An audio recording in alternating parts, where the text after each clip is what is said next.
Oh, yeah. Look who's back in studio. Ben and Woods, 97.3 The Fan. Happy Monday to you. The definitely the longest month of the year, I think, is old January. We are still in it. Still got a few more days left of January. Then we turn the page to February, where we'll talk about the big game between the Chiefs and the Eagles. We'll do that a little bit.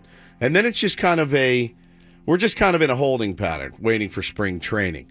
For the San Diego Padres, which, hey, never a dull moment in Padres land in the offseason, certainly. I'm Woodsy. That's Paul Reindl. He's the executive producer of the program. Paulie, good morning. Welcome back. Hey, how are you? Doing great. Ben Higgins, your friendly neighborhood sports anchor, joins us as well. Good morning, Benjamin. Good morning. When I last saw you, I was dropping you off in front of your house, Yes. and you were being greeted like a returning king by your family. I finally got the hero's welcome that I have always wanted back from fantasy camp. Now, it was a matter of happenstance. They happened to be opening the garage at the same time we pulled up. I did not tip them off as to my arrival. But, yeah, it was nice. Bo ran out, jumped in my arms. Taylor ran out and asked me where his presents were. So that wasn't orchestrated. It was not you orchestrated. T-minus 17 minutes. Nope. T-minus 12 minutes. No, they were actually on their way to the flag football field. I was going to meet them, but we timed it out perfectly. Ben did get me home in time on Friday, and it was very much appreciated. I missed them terribly. But, yeah, to have a nice little greeting like that from my oldest son was really, really sweet and special. He was so happy I was back. Thought I was going to meet him at the field and ended up getting a chance to ride with him over to his flag football game. So it was great. So thanks for getting me home on time. I really appreciate it. Did I drive fast enough for your liking? I'm going to say this. He had the pedal to the metal. He really, for him, What do we got up to 70? he was about 85. Whoa. 85, I think. And I was like, all right, don't say anything. It's like talking to your pitcher in the It was middle a of a careful no-hitter. 85. I probably asked Woods 7 times. You think that SUV is a patroller back there? What do you think? I mean, it's got that top thing, and I was always very careful. You know, staying in the slower lane when possible, but trying to keep my speed up. It was a complicated dance on the way home. You could tell he was a little bit nervous, but he pushed it, man. He pushed it, and that for him was a lot. No stops. No stops. We just plowed all the way through. We really did. It's a long drive when you don't break it up a little Well, bit. it's even longer when you listen to a golf tournament live on the radio. If you are That got listening, me through. If you're listening to a shot-by-shot golf tournament on the radio, you have no idea just how excruciating it can be. 25-footer. It's going to break right to left. Rolls it up there. Oh, and he just misses it on the high side by a foot or two. That should be a tap-in par That's for it. Harris English. That's the whole time. And there was a guy in the tournament, what was his name, that drove me crazy? Chris Gotterup. Gotterup. So all the guys, Gotterup hits the drive, Gotterup,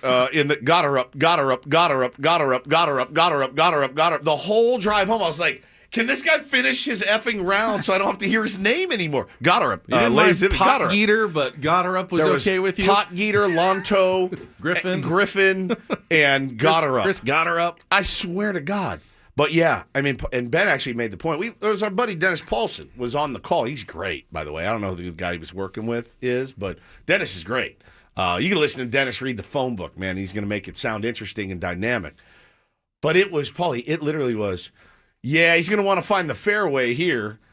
And then, he missed the fairway. Now, the rough here is really thick, so you're really going to have to come in steep, and you're going to have to, fly the ball out. There's a little bit of repetition. A when it comes to little bit. radio golf A little bit of repetition. I would have rather raw dog than just no music, no nothing. So I was going to make the point on Twitter. I couldn't find a way to word it. Listening to PGA Tour radio is raw dogging. That is raw dogging. I mean, I sat like this in the passenger seat and just listened to a shot by shot. You didn't fall asleep. You No. didn't put in your earbuds. I No. thought perhaps that at some point you would crack. No. You just listened I with me the raw-dogged. whole way. I raw-dogged it. A part of it was I wanted to practice all these names. A lot of kind of unknowns that were on the leaderboard at Torrey Pines. So I was doing the award ceremony yesterday, and I wanted to make sure I knew how to say the name of the winners. Pot Geeter and Gotterup and all these weird names. Of course, the easiest name possible. Harris English. Harris English ends up winning, so my practice was really pointless over the weekend. I mean, dude, it was It was. I mean, look, I would have done anything to get home in time, and so I was happy to sit and listen. And yeah, there were some interesting moments.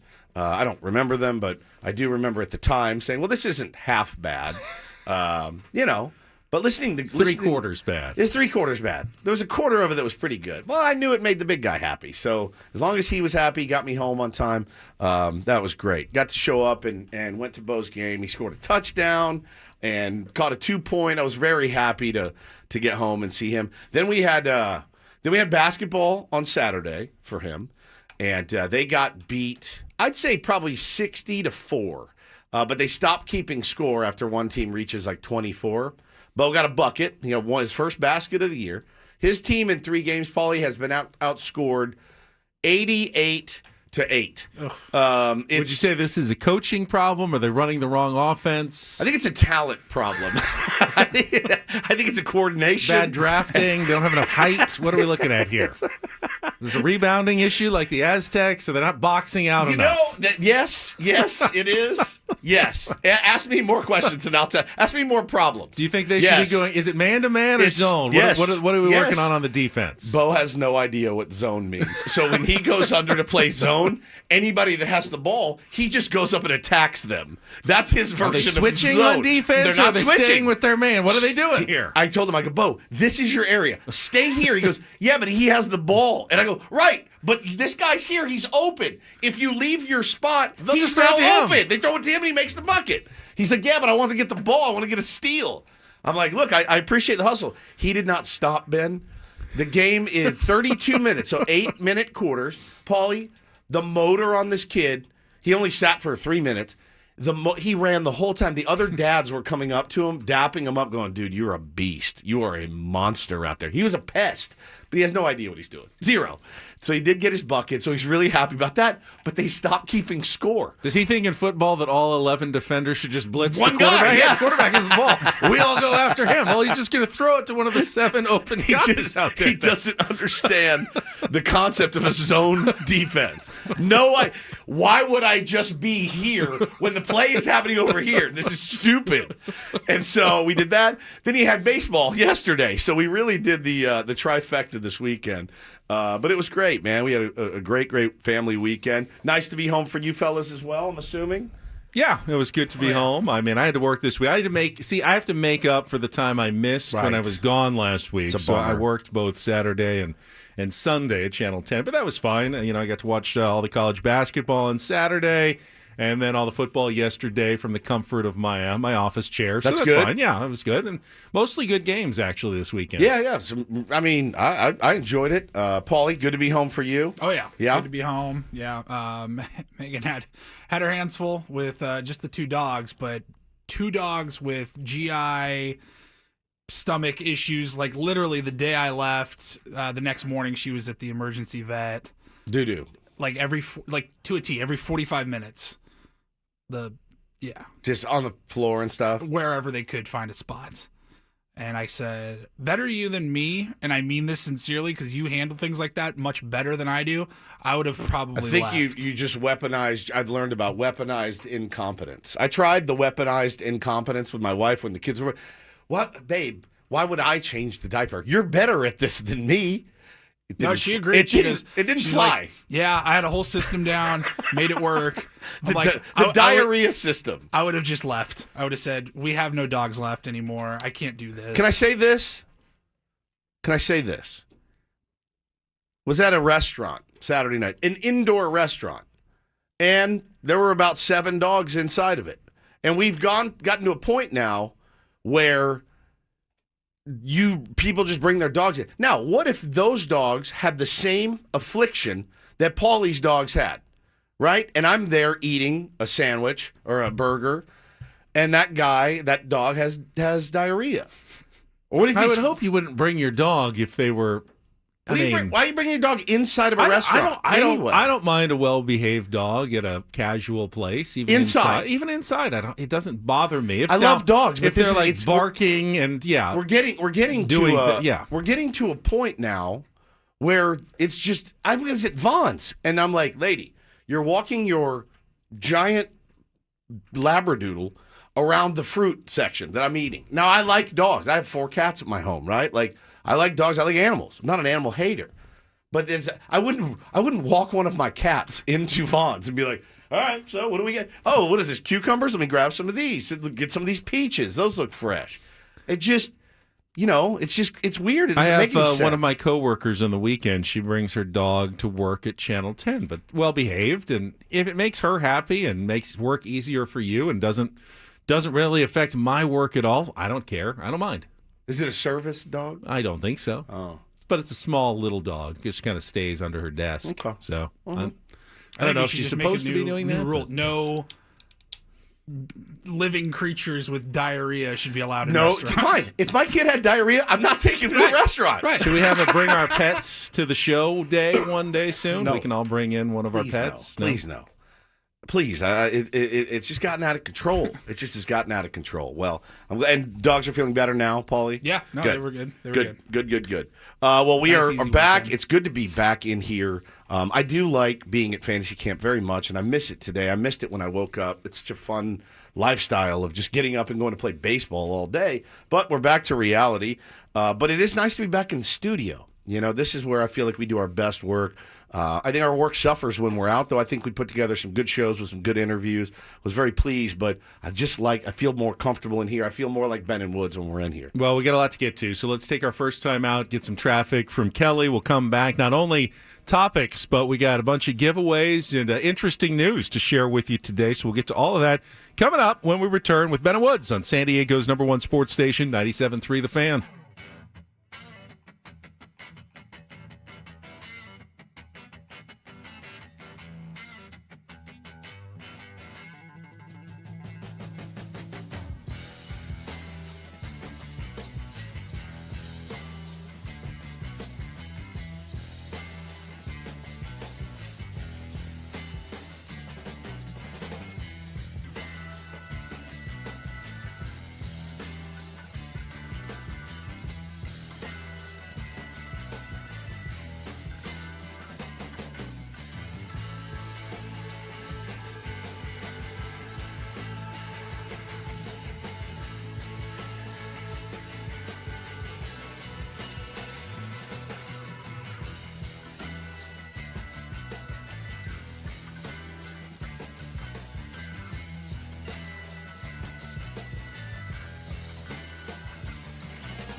Got a lot to get to on the program today. Obviously, we will talk some NFL football. The Super Bowl matchup, as Woods mentioned, is set. I think you probably noticed yesterday the Philadelphia Eagles going to take on the Kansas City Chiefs on February 9th in New Orleans at the Caesars Superdome. Chiefs, of course, going for an unprecedented third straight Super Bowl title. And that's pretty crazy that not only has no team ever won 3 straight Super Bowls, and now we're gone to number 59, no team has ever actually even had a chance to win a third straight. All the teams that have won back-to-back until the Chiefs this year, none of them have even made it to the Super Bowl in that third year. I think 3 had gotten to conference championships. They had all lost until yesterday when the Chiefs pulled out the 32-29 win over the Bills. So they will have that opportunity to make NFL history in just under 2 weeks in New Orleans. RG3 tweeted yesterday, just to put it in perspective, the Chiefs have won 17 consecutive one-score games, which is insanity. 9 straight AFC West championships, 3 straight AFC Conference championships. Now they're in their 3rd straight Super Bowl, going for the first three-peat in NFL history. You love to see it. Think about Patrick Mahomes and all that he's accomplished. When he shows up to the first day of OTAs, training camp, whatever his first role is for the season, he's already penciled in to the AFC Championship game. Pretty much, yeah. 7 straight years. 7 straight. 7 straight AFC Championship games? That's unreal. It's insane. Insane. He's now 17-3 in his playoff career. That is astounding. And 3-1 in Super Bowls. Will have his chance to win a 4th ring already. That is astounding. Who'd they lose to? They lost to the... Who did they lose to? The 49? No. Rams? Rams, yeah. Rams, yeah. Sean McVay and the Rams. Yep. I mean, he's spectacular. And we'll get into the game certainly, but watch the first series from each team yesterday. And watch how Josh Allen played the first series, and watch how Patrick Mahomes played the first series.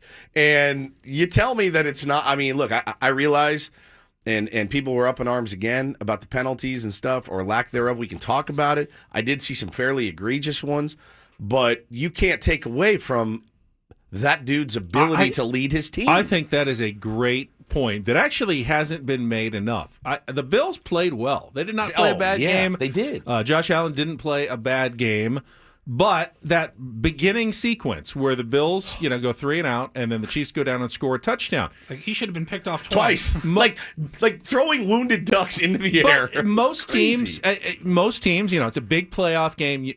You're lucky if you get to a conference championship once or twice in your career, a Super Bowl maybe once. You're going to be a little nervous, a little tentative. And the Chiefs aren't because, they're there every year, so they play more loose in these games. They just feel more comfortable in the big games. The more they're in them, the more comfortable they feel, which continues to give them more of an advantage over these teams going, this is our one chance ever to take down the Chiefs. We have to do it. The Chiefs are like, yeah, we're here every single year. This is pretty much a normal game for us. And they look comfortable. And then the Bills settled in and probably ultimately outplayed them, but because the Chiefs were up 7-0 and had the ball then to start the second half as well, that tiny difference in those close games makes a huge difference. Yeah, and they're just a little more comfortable at the outset of these playoff games. Yeah, and playing at home is huge. I mean, comfortable in the the pressure moments in the fourth quarter because they've been there so often. Somebody said in the chat. That where the hell did it go? I lost it. Sorry. They breezed through. They lost to Tampa Bay. Rams beat the Bengals. Yeah, that was Tom Brady and Tampa Bay. Correct. So that's Patrick Mahomes' only loss. But SP Chula Vista says, they just kind of breezed through the regular season in the most unspectacular way. Yeah, they won some really, really close games. They rarely covered the spread. They were heavily favored in so many games, and they would eke their way through it, but they know how to win. And watching those two teams go back and forth yesterday, it's Ali Frazier. It's so good. It's such good theater. It's such good television. It's such good football that is just, I was rooting for the Bills. I bet on the Bills plus the 2 points because I want to see who deserves it more than the city of Buffalo. My God. I felt so bad. I was talking to somebody over the weekend, and I said, look, Buffalo they still have the Sabres, right? Buffalo Sabres. So they made a Stanley Cup final years ago. They lost to the Dallas Stars. I remember that. They got an NLL team like we have here, the San Diego Seals. They got the Buffalo Bandits. They decided, hey, this is a pro team in Buffalo. We're going to support them to the tune of 18,000 fans a game. 18,000. Guess what? They won the last 2 titles, and they're going for the third. They're undefeated. That city shows up. The Bills Mafia is, the Buffalo Mafia is undefeated. And I just feel terrible for those guys waking up today. What is it, 1 degree? And they got to trudge into their job going, oh, my God, we have to wait again and again. And I think Ryan Clark summed it up the best yesterday. He goes, man, there's going to be a gang of quarterbacks on the podium in Canton with gold jackets on that never won a Super Bowl because they're in the Patrick Mahomes era. And I said, man, that nailed it for me. It's so true. Well, we will talk about the fourth down stops, the officiating, all the different little details of the conference championship games coming up in our 7 o'clock hour. Before that, though, definitely want to talk some Padres baseball. Obviously, we heard more from Jurickson Profar over the weekend. We knew about his departure on last week. We talked about it when we were at fantasy camp, and Woods actually heard that news before it even broke. Yeah, it was already starting to circulate around Peoria that Jurickson had made his decision. He did. He was introduced by the Braves, had some comments about why he chose the Braves over the Padres. I think financially was a big one. We'll talk about that coming up. Talk about the Aztecs.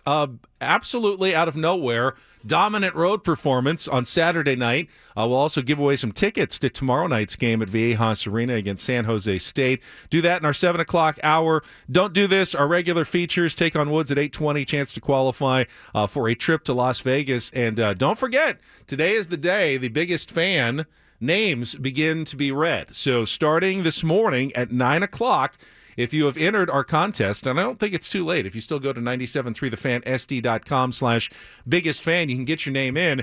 We will start picking names, and you'll have a chance to call us back and qualify for the grand prize drawing of the night in the Odyssey Suite at Petco Park for an upcoming Padres game this year. So the first name at 9 o'clock this morning. So stay tuned for that. Randall Report, it's more of a regular week, back in studio. Yes, feels good. Feels good to be back here and get off running, but we'll definitely get to some Padres talk from the weekend. They did actually acquire a player as well.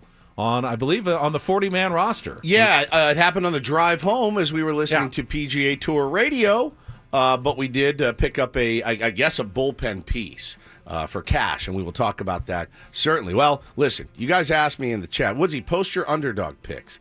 I don't know that I'm ever going to do that again because I feel like it was really not great for me. I got smoked yesterday in Underdog, but if you're a California sports fan, Underdog is now available to play right here in our state, the best place to cash in on all your takes during the playoffs. It wasn't for me, but maybe it was for you. Which players are going to go off? Which ones are ice cold? Hey, we'll regroup and do it again for the big game, certainly. But with their pick'em game at Underdog, you could win up to 1,000 times your money just by choosing higher or lower on player stats like yards, touchdowns, interceptions, and more. I got cute yesterday with mine. And don't get cute. Just stick to what works, right? What's been working. But they are Underdog, the best place to play Pick'em. Download the app, sign up with the promo code Woods, deposit now, and get up to $1,000 in bonus cash instantly. Use promo code Woods when you sign up. You must be 18 and over, present in a state where Underdog Fantasy operates. We are. Terms do apply. If you're concerned with your play, call 1-800-GAMBLER or visit ncpgambling.org.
You see out there, Padres fans. Obviously, there's some frustration in Padres world, and Jurickson Profar's comments over the weekend seem to inflame it a little bit more. I mean, I know you probably spend more time looking at the comments than I do, but I saw a lot of people saying, "Hey, are you going to call out the Padres after what Jurickson Profar said?" And if I'm not mistaken, go back to earlier this offseason. Coming out of our holiday break, we, when the lawsuit was filed, first thing we said, this is probably not going to be a good thing in terms of recruiting free agents this offseason. Yeah. Any hint of, unsettled and unrest in any front office is not going to be a good thing. That was like the first thing we said. We knew that this was a possibility, that this was going to make the offseason more difficult for A.J. Preller. And I talked myself into getting Roki Sasaki despite the ownership stuff, and he came out and he and his agent said, "Oh, that was the number one reason." I'm like, "All right, bro. Number one, stability. Nothing you've said has been accurate." So I talked myself into, "Hey, it's Roki Sasaki. He's going to be making anywhere from $6 to $10 million for the next 5-6 years.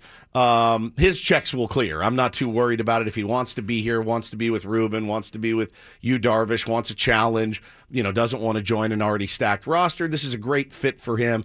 Southern California, the whole thing, the smaller market, everything you said that you wanted to do, this is still a great fit. Ownership stuff will be worked out at some point. Not the only organization in baseball going through some of this crap and strife, not by a long stretch. So that one I talked myself into. Now, if I'm Jurickson Profar, it's a different scenario. I came back on a 1 year. $1 million deal. I had a monster season. I am deserving of a huge raise, and I think while he said it, and we'll play you what he said. Paulie's got the audio here.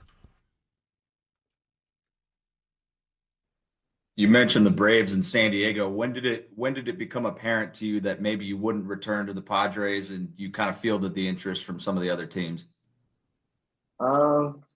Obviously, the Padres have some issue with the ownership and all that, and it was difficult to go back, but Alex showed a lot of interest in me, and I love that. He gave me a lot of confidence, to come to a team and to perform. When people show confidence like that in you, it gives you a boost.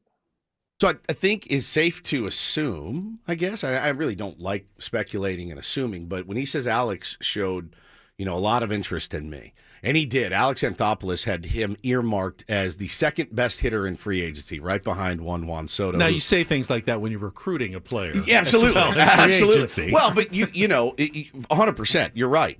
But I don't necessarily think he got the same interest from San Diego, and we don't know. Maybe it was AJ telling him, "Hey, man, I'd love to have you back. You know how I feel about you. We love you here. You're beloved by the fan base. You're beloved by the media. You're beloved by us. I don't know that I've got 14 per for you. I just don't know that I have it. I have not been okayed to offer you $14 million a year, Jurickson. And so if you can find that offer somewhere else, great. I'm not mad at Jurickson Profar for saying that. I think it shines a light on what Padre fans and really, frankly, players are feeling right now. And the proof is in the pudding. We haven't added a soul on the major league level. So he's kind of telling us what we already know. So I'm not mad at Jurickson Profar. I'm happy for Jurickson Profar. I wish he was a San Diego Padre, but I don't blame him at all for going out and getting $14 million a year for 3 years. The comment that bothered me more than that comment was we were driving, and a guy by the name of Miles Garrett TV tweeted, "Profar says he spoke to Andrew Jones last year and told him, 'Get me to the Braves.'" That's the one that bothered me more than, well, I didn't sign because they've got ownership issues. I'm sitting here going, now, technically, when was last year? A month ago? Was it then, or was it in the middle of the season? Like going, "Hey, bro, if you can get me to the Braves, that'd be great." But Mookie Betts did the same thing to Manny Machado when he was on the Boston Red Sox. Hey, if you guys got more money, I'd love to play for you guys. He said the exact same thing. Now, I believe he told Don Orsillo the same thing. Yeah, and it came out that Jurickson growing up in Curacao was a Braves fan. They said it's Braves country down there. It sounds like because of Andrew Jones. I think he's going to thrive. He's going to be great. Even our little favorite Kyrie was like, "Oh, you get a chance to go to the Braves? Go. That would be really cool and awesome." I kind of agree with you, Woods. I would read more into Jurickson's comments if I knew the Padres were offering the same deal. $14 million a year. Yeah, 100%. And it came down between the Padres and the Braves. He picked the Braves? I'm picking the Braves to the exact same money because... The stability. Stability, whatever. Yep. Then I'd go, okay, then this is a huge problem. See, I disagree. I still think it's quite alarming that now that's two players that you had targeted or at least were connected to that have publicly said...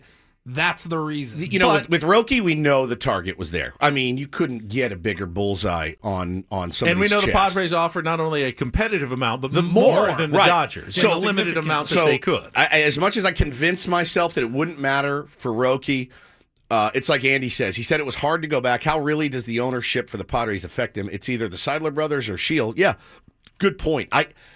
I think, again, if the offer was comparable – or if it was the same, I think he might have come here. But you never know. I mean, you never know. I know he was happy here, but then to hear that he told Andrew Jones, "Hey man, start greasing the wheels for your boy. I'd love to play for the Braves." Okay, fine. Maybe he didn't think the Padres were had the best chance to compete like the Braves do. And bro, I looked at that lineup that they're going to run out there on opening day for the Atlanta Braves, and I went, yeah, you're a natural fit there, bro. You are a great fit. They're going to be a good team.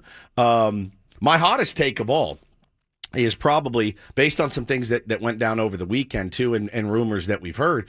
We will see Dylan Cease starting opening day at Petco Park. It just won't be for the Padres. It's going to be for the Atlanta Braves. That's what my gut is telling me, and that's what some people have said over the weekend, essentially. So there's a lot of buzz around a Dylan Cease, Georgia native. I mean, it makes too much sense. Now, what can you get out of the Braves?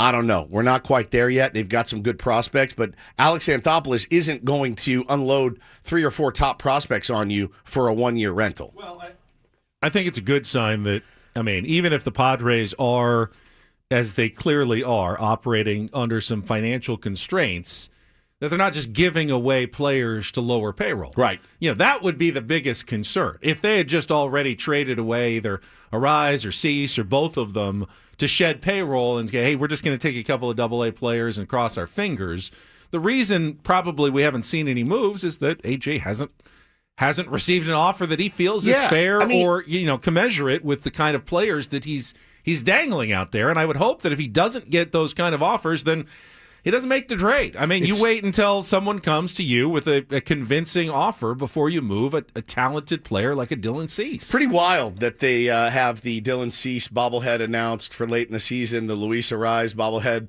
announced for late in the season because, again, and I mentioned this Friday, and I'm trying not to get too drawn in these days. I'm just trying to keep my peace a little bit. But I get a little bit drawn in over the weekend as it pertains to everything that's going on with this team. And I said it on Friday, and I'll say it again. If you came to us and the fans that have, now bought every season ticket, the fans showed up last year. If you came to the fans and said, guys, we painted ourselves into a bit of a financial corner, which, by the way, I've heard owners say before. The problem is we don't necessarily know who would even grab the mic. Steve Cohen said it over the weekend. He did. The richest owner in sports said, did. hey, we'd love to have Pete Alonso. We've kind of painted ourselves into a corner here, and he's asking for too much, yes. and I don't think we should pay it. Yeah, he said that this weekend at Mets Fan Fest. He doesn't like how it's structured and all that. That's Steve Cohen saying it. So I think if whoever the point person was, and I believe, if I'm not mistaken, right now, today, in this moment, it would be Eric Katsenda.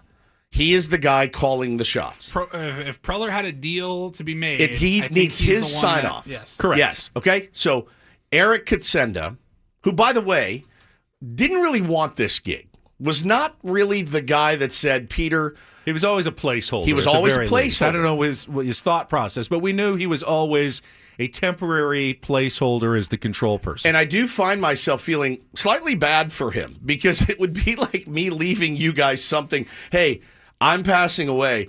You're going to need to do maintenance on my house. And Ben's like, but I don't want to do maintenance on your house. No, that's just what I'm not a contractor. I don't know anything about We this. actually should leave something goofy for each other in our wills, just as a bit. But no, if You it's guys are Eric, going to die way before I do. that's true. If it's Eric Consenda today that's making these calls, I don't know that he's even authorized to make any calls to do anything. So I feel like until we know who's in charge, they need to come out and say, guys, and I think Padre fans can take it. I really do. Like, we've taken a lot worse than this. Hey, we still got a good core. We are going to have to move some pieces for some more flexibility. It's just inevitable. It's going to happen. Padre fans can bear it. But this sitting on the fence going, are we going to keep Dylan? Are we going to keep Suarez? Are we going to keep Arise? Are we going to do this? Are we going to add any players? The unknown is what's making everybody insane. It's what's making everybody insane. Shoot me between the eyes. I can take it. Don't shoot me in the back of the knee and let me bleed out. Do you even know, can MLB approve the John Seidler move while the litigation is I don't know. going That's on? a good question. I have no Because otherwise, idea. I can't do this for 2 to however many years from now. Bro, I'm with you. Like I can't do it. And especially if they're going to be financially constrained while that's all getting sorted out. Like, bro, you can't just punt 3 years. Correct. Of Manny's prime, of Tatis's prime, of Jackson Merrill's prime. You know what I mean? Like, and I think multiple things can be true at the same time. The Padres should be able to be competitive on the field at the financial level they're at right now. I agree. There's no reason at the level of spending they're at right now, they can't put a really good team on the field. I agree. That's one. The other part that is also true is fans are going to be frustrated when they see an inability to add and improve the roster. And the Padres have to realize that no matter how many times they very logically say, our payroll's actually going up, we are spending. But it's even though it's true, they can't keep saying it. But this is my point. They are 100% correct in every point that is being made. And I saw Kevin Acey's piece over the weekend. Wasn't wrong about any of it. It's not going to change how fans feel. No. The Padres have to realize, and it's the handwriting's on the wall. Even Ryan Cohen, Mr. When Positive, I saw Ryan is frustrated. Cohen lose it, I was like, "Well, we're cooked." He should be. If I was working in the Padres office, Ryan Cohen is my litmus test. 100%. If he's pissed, if he's frustrated, then I know You're cooked. there's no way I'm going to be able to convince the fan base of this point, no matter how many facts I have that the Padres are competing at a financial level that is acceptable. It's the same as other teams in bigger markets. It's not a bad level they're at, but that's never going to satisfy the fans because you've made us spoiled the last few years. You have chased this championship. You've gotten this close, and fans want you to see you finish the job. And to finish the job, it's going to probably take a little more investment going forward. Yes. Not a retrenchment, unfortunately. Yeah, and not a bunch of raises. We're going to pay the guys that are already here more money. That doesn't give you more production. It doesn't give Fans you more don't production. Want more money. They don't want more money. We don't want more money. We want more players. You don't want more. You don't care what the payroll is. You want more production. You want more players. It could be half the payroll. You'd be absolutely happy. Holes filled. It's not an argument about what the Padres' payroll is, should be, what they can afford. I get it. Their payroll is actually at a really decent level. The problem is the roster is getting worse, and fans are frustrated by that. And they have to realize at some point that no matter what I say, AC writes, that's not going to change. It's not. And I understand it. Fans are frustrated because they see a roster that's not improving, that's actually getting worse because they haven't filled any of their needs in the offseason. And you lost your heart and soul to Atlanta, and the reason he gave is because ownership is uncertain right now, man. It is just, I agree with that 100%. And in context, as Andy says in the chat, is king. Context is king. We would like on this show, we haven't really lobbied for it, but it would be great to have one more person to do like an associate producer on-air role. If they come to us and they say, you guys all got raises last year because of the good year that you've had, we're actually putting more money into your show, but we need we have a hole to fill. Sorry, like we've already paid you guys enough. It's tough. It's tough. It doesn't make us feel better, and it certainly doesn't make the fans feel better. And again, I think if they came out and it at least would say, "Hey, this," the other thing I wanted to talk about. You want to talk about morale. If players are leaving and saying these things, what are the guys that are here and locked in? What are they feeling right now? What is Manny feeling? What is Jackson Merrill feeling? I mean, this is his first full year in the organization as far as on the big league level. What are these guys feeling right now? I don't think they're reacting like fans are. Players look at it differently. They are confident in the group that they have, I would imagine. Maybe. I don't think they're going to say, "Oh, we need other players." The way I see ball players, they're all like, "Yeah, we're all really good. We're going to go in there and we're going to be really good, and this is going to be a good season." I don't think that they express... Is that just something you say? I don't. Maybe it is. I don't know. I'm not a ball player, so I don't know how they really feel. But that's what, at least publicly, what I've heard them say in the past. They don't seem to view it the way fans view it. I know at fantasy camp we could have used a couple more players on our team. I would have given up some salary, Ben, for a couple more players. But yeah, we'll see. We'll see. But yeah, man, we could talk about this all day. Now, you said the Padres haven't added a soul to the Major League roster. Well, that's not right. entirely true, unless, of wrong. course, their newest player doesn't have a soul, which would be very dark. But we can talk about the move they did make right after a check of traffic here on 97.3 The Fan. From the 855 Get Ross Traffic Center, protecting San Diego after accidents or injury, here's Kelly Danick. We're dealing with some very slick conditions this morning, guys. Northbound side of the 15 at the 8. Traffic alert all due to this crash involving a semi. 2 right lanes are blocked and a fuel spill thrown into the mix. Can't access East 8 to northbound 15 at this time, all due to that collision. And keep in mind, Camino del Rio south on-ramp to northbound 15 is closed, all due to that fuel spill. Another traffic alert in the East County. Westbound 8 before Mullison does not appear to be blocking lanes at this time. Vehicles in the center divide, vehicle over the right shoulder. In the North County, crash in middle lanes, northbound 15 before the 78. Several vehicles involved. I'm Kelly Danick with Ben and Woods, San Diego's #1 sports station, 97.3 The Fan. So we got the news as we were driving back from fantasy camp on Friday that the Padres had acquired a right-handed pitcher. And my first reaction, I think, was the same as yours. Who? Who's that? From the White Sox? That can't be a good thing. Well, technically, he actually never pitched for the White Sox. Correct. He was claimed by the White Sox and then bought from the Padres with cash from the White Sox. He's a right-handed pitcher named Ron Marinaccio. Oh, there he is. Or something like that. All right, so I did, as a good journalist, I'm not a journalist. Stop calling me one. I went and did my research, and I pulled several different interviews of Ron Marinaccio. And I got about 7 different versions. There's Marinaccio. There's one guy just goes, "All right, I'm here with Yankees reliever Ron Marinaccio, and you had a great day today. 2 1/3 scoreless innings. I swear to God, he just Ron Marinaccio, and went right through it. Ron Maraschino. But yeah, it was like Marinaccio. I mean, it's kind of like focaccia, so Yeah, it's probably focaccia. Marinaccio. Yeah, you don't right? say focaccia. You don't say focaccia. So it's focaccia, so it's Marinaccio, right? So I looked him up. I looked at Meredith Morakovitz interviewing him. No one says it the same. So I guess we're just going to ask him at spring training when we meet him. Ron, what is the definitive way to say your last name?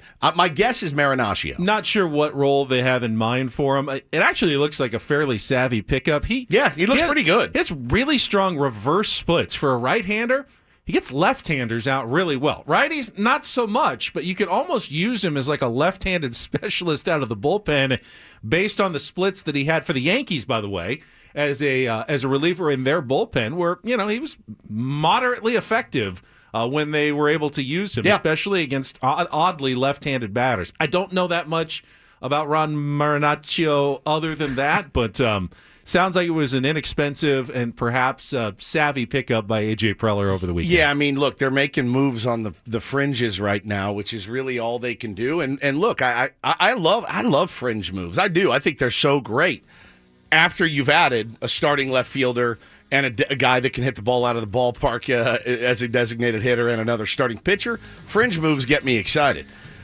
Big moves get me more excited. We might have time to take some Padres calls later in the show. I'd You like just to, brought man. that up, I'd like to. We haven't we'll heard do from that. the When tier we come ones in back, a though, I while. want to talk about the Aztecs. We actually have some tickets to give away as well. Big win Saturday night in Reno. It's coming up next with Ben and Woods on 97.3 The Fan.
So, full transparency. Pretty much, I don't know, before every Aztecs game, usually you get a text from Paulie asking my opinion on how I think the Aztecs are going to fare in relation to whatever point spread has been established for that evening's game. I have no idea what you're doing with that information, Paulie. Maybe you're just curious. He's not gambling illegally, I'll tell you that. I don't know if he is or not, but he likes to get my thoughts on it. And on Saturday, when the Aztecs were actually, 2.5-point underdogs on the road against the Nevada Wolfpack, I think my take was, don't bet on Nevada. I'm never going to roll with Steve Alford. You know me. They're not that great of a team, but it's also hard to have a ton of faith in the Aztecs on the road at altitude right now.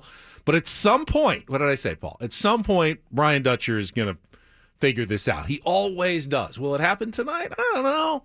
Might. Well, I think I said, until they play a little more consistently, I kind of just want to stay away. Well, it certainly looked like they fixed a number of their issues on Saturday night in Reno, as the Aztecs came through not just with a win, but dominant. A 19-point dominant win. What was the spread, 10? They were 2.5-point underdogs. 2.5 dogs? They were 2.5 dogs. Oh, it was 10 the game before. And they won by 19. Yeah, the Air Force game, they were supposed to win by 19. They only won on the last-second buzzer beater by Wayne McKinney. This game, they were actually supposed to lose, and they won easily, 69-50. And it wasn't like the stars were being stars, especially in the first half. Miles Byrd couldn't hit a shot.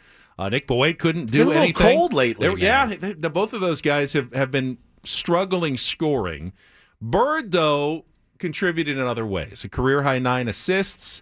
Got Magoon Guath into the game. Guath had one of, if not his best game so far as an Aztec. 15-point, 13 rebounds, second career double-double, went 7 for 7 from the field, and was a defensive presence inside. And he talked about after the game, and this is a freshman thing, how hard it is to stay locked in for the entire time you're out there. Like, you can't take a possession off offensively or defensively. And he felt like I finally had a game where, like, every single time I felt like I was locked in, I was concentrating. You should always be concentrating. It's not that easy when you're, what was he, 19 years old, something like that, and you're playing on the Division I level for the first time.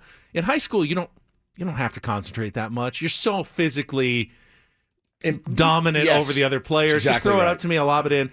In college basketball, you have to be locked in every second, and that's a bit of a learning process. But he had that huge game. I think Nevada didn't have a great game either. I mean, they had some open shots that they missed. They're not a great shooting team, and the combination turned into an easy win for the Aztecs. And boy, did they need that, because after the loss to the win over Air Force, that felt like a loss. They had dropped really onto the bubble, onto Joe Lunardi's bubble, Jerry Palm's bubble, Andy Katz. Everyone who does a bracket pretty much had the Aztecs as one of the last 4 teams in. I mean, but still directly on the bubble. And this win, because it was, on the road and technically an upset by a lot of points, moved them up, I think, from 47 to 41 in the net, from 46 to 37 in the Ken Palm. A little bit off the bubble, just a hint maybe of breathing room for San Diego State. It's not like they can take a bad loss still going forward, but you can at least exhale for a second, San Diego State fans, based on the performance that we saw on Saturday night in Reno. Next opponent is? Tomorrow, San Jose State. Now, this week, 2 home games, and they're both just landmines. There's no upside to either of these games. San Jose State, I think, is 9th in the Mountain West, and Wyoming, who's coming in on Saturday, 10th. In the Mountain West. They're 172nd and 181st in the net rankings. A loss on either of those games is brutal. Even a close win is going to hurt you. So there's really not much good that can happen this week. You just got to take care of business in both games and then move on to the rest of your schedule. But, if they do take care of business and can win these 2 games, as they should, they'll be heavily favored in both of them. You get up to 8-3 in the conference, you'll be more than halfway through, and you'll be no more probably than a game or 2 out of first place, with a chance to still face New Mexico and Utah State again in the second half of the season. You still have everything in front of you if you're the Aztecs. You haven't lost anything yet. Your destiny is in your hands. It is. Yeah, it's a good point. And there were some other good results this weekend as well. Did you see the highlights of the Houston-Kansas game? No. What a crazy one that was. So remember the Houston Cougars, that's the Aztecs' best win. They have not lost since they lost to San Diego State in Las Vegas. They have won every game since, and they were about to lose to Kansas. They were down, I think, late in regulation and scrambled to force overtime. They were down 6 with like 10 seconds to go in overtime. Hit a 3, got a steal, hit another 3 to force double overtime, and then went on to win at Fog Allen Fieldhouse on the road in Kansas, 92-86 in double overtime for their 12th straight win since that loss to SDSU. Houston's like number 3 in the net. Wow. The number 7 probably moving up in the rankings in the AP. That's a win that's going to carry a lot of juice in the committee room. You know, if the Aztecs need an at-large bid, that's one that they have that is just getting better and better and better as the year goes on. So if you're an Aztecs fan, keep cheering for Houston to do well. Cheer for Creighton to do well. I think they only have 3 losses overall. One of them's to San Diego State. So those are the great teams. Those are the 2 premier non-conference wins that really puff up the Aztecs' resume when it comes to be tournament time. Something that maybe some of the other teams on the bubble won't have. That's the good news for San Diego State.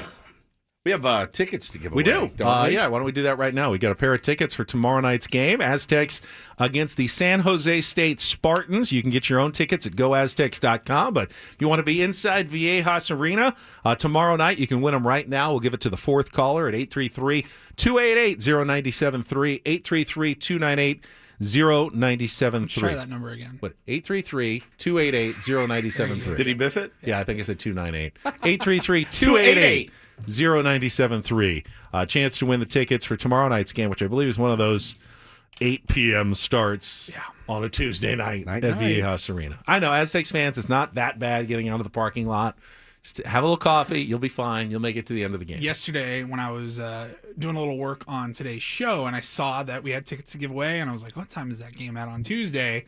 My computer was still set to Mountain Standard Time, so it said 9 p.m. 9 tip-off. I go, no chance. That's it for me. Nope. Yeah, 8's pushing it for me. I mean, it is pushing it. I'll put it on and I'll fall asleep to it. But it's too late. Too late. I'm cash. How's your body feeling, Paulie, after fantasy camp? Okay. My lower half is wrecked. Lower half. Yeah, my What? knees, Where do you start? Like start the lower half at your my waist. hips. Yeah, my waist. Waist and down. Everything up here, good. Arm feels good. Back feels good. Quads, hammies. It's my glutes. my right. Did you see how thrashed my? My goodness my gracious. right We know knee you is- slide right in on your right knee there, don't you? Yeah, and then I dove for a ball, and I just got. Get a little higher or take off the graphic because we can't see. There it is. So stretch it out. There you go. Yeah, man. Oh, yeah. It's, You are. I got banged up. Those are some strawberries. Yeah, right there. and I've got the back of my knee is. I just hope there's nothing structural in there. That's what I'm hoping for. But there were a couple of like major injuries at fantasy camp, right? yeah, we had Always is. 2 ACLs go. I think. We had an Achilles and an ACL, I think it was. Is it the same thing? No. No, they're totally The different. anterior cruciate ligament, and then the One's your Achilles. knee, Achilles is in one's the your ankle. Is in the ankle. Yeah, Achilles heel. One guy. ACL's in the knee. One guy, I saw him when he walked in. I looked at him and I said, "He's gonna get hurt." You just can see it, in their face, and he did. He I think he's the one that tore his ACL, and no good, man. They're hobbling around on crutches and stuff the rest of the week, so you really got to try to take care of yourself. man. It sucks. Nobody waits all year For that. pays that amount of I money. know. Flies out to Arizona only to get hurt on day one. Day 1 or day 2. Yeah, toast, man. I'll never forget John Howard. John Howard from That's Channel right. 8. That's right. My The counterpart guy, at your CBS. counterpart. Yep. The first swing he took but we haven't even played a game. He took a swing in practice. Evaluation. Evaluation. First swing he took, ripped his knee in half. And you and Tom Side, you all wonder why I don't do this. I don't want to be the next John Howard. That's not my goal. I don't Save that clip for some reason. Just save it. We may need it in sometime. that context. I don't want to be the next John Howard. John Howard, you could do a lot worse than John Howard, No Ben. offense, John. Jeez. I don't want to be the guy who Oh, on man, the out here first taking swing, stray bullets. one step out of the box, is reaching for an injury that's going to put me on the shelf for months. The funny thing is we could do 90 days of content of you getting your body ready for fantasy camp. We would have a killer time doing that. Don't you think? I think, and for you, it's tough because, Like I played baseball in the off season. I play baseball. Yeah. Like if you got hurt and couldn't play golf, that would be devastating. I would feel like And I couldn't Peloton. Couldn't and, Peloton. Like, I mean, I'm in a good spot right now. Yeah. I don't want to risk That's the thing. the good spot that That's I've the gotten thing. myself to. Yeah, you don't love it that much. You know, you don't like for me, it's worth the risk. So is there a thought how cool it would be to step into the box? Yeah. And, hit a line drive, make solid contact, maybe get on the mound again. I used to be a pitcher long ago. Yes. Be the next John Howard. Sure. Sorry, John. Sure, I let myself think about it at least and how, cool it would be.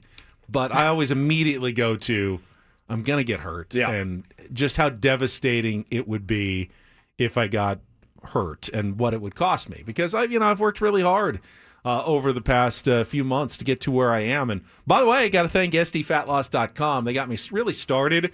I had Pelotoned a little bit before I started the SDFatLoss.com program. But once I lost the 40 pounds in 60 days, I was able to get on the bike every single day. It feeds. You get healthy, you lose the weight, you feel better about yourself. Then you can exercise a little bit more. It's just a complete life changer. It was for me, can be for you as well. I lost the weight quickly. Scraby did, Ello did, so many tier ones. I mean, they've lost hundreds and hundreds of pounds on the SDFatLoss.com program. And right now, if you sign up at SDFatLoss.com, get your free consultation. You can get $200 off through January 31st. It's the new you in the new year special. Find out how it works. It's based on just real food, stuff from the grocery store. I made some meals for myself last night, chicken, vegetables. I like it. I've been able to eat it. I've been able to stick with it. That's why I've been able to keep the weight off. You can find out how it can work for you as well. No injections or drugs or hormones. It's easy to follow. It's just all about when to eat, portion sizes. You can do it. I did it, and I never thought I'd be able to keep the weight off. I finally have. Make the call or just go online. Very simple. SDFatLoss.com and get that free consultation. Meet with a counselor. You can lose up to 10 to 20% of your body weight in 60 days. That's up to a pound of fat per day at SDFatLoss.com. We'll come back with Don't Do This. Former major leaguer getting dragged over a tweet he sent that involved the Kansas City Chiefs and the Los Angeles Dodgers. Talk about that coming up after a check of traffic here on 97.3 The Fan.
Don't Do This is brought to you by Trust and Will. Don't leave your entire estate, house, kids, and life savings up to chance if and when you die. Do set up a Trust or Will online at trustandwill.com. It's a lot more affordable than you think. Visit trustandwill.com for more info. All right, I know this is a touchy topic because I got a lot of pushback last night on Twitter. I am not a Chiefs hater. I don't have Chiefs fatigue. I know a lot of you out there have Chiefs fatigue.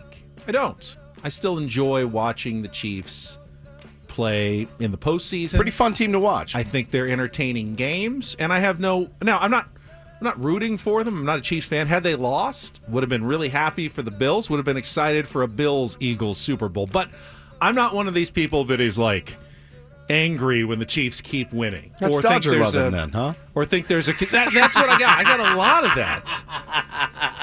of that. And that brings us to our first I saw that DDT story today. Listen, as much as I like to rag on you, there's zero correlation between the Dodgers and the Chiefs. None whatsoever. And Nepo brother himself, Ben Verlander, came out last night and tweeted, people will really complain about the Dodgers signing everyone and cry for a salary cap while watching the Chiefs go to the Super Bowl every year with a salary cap.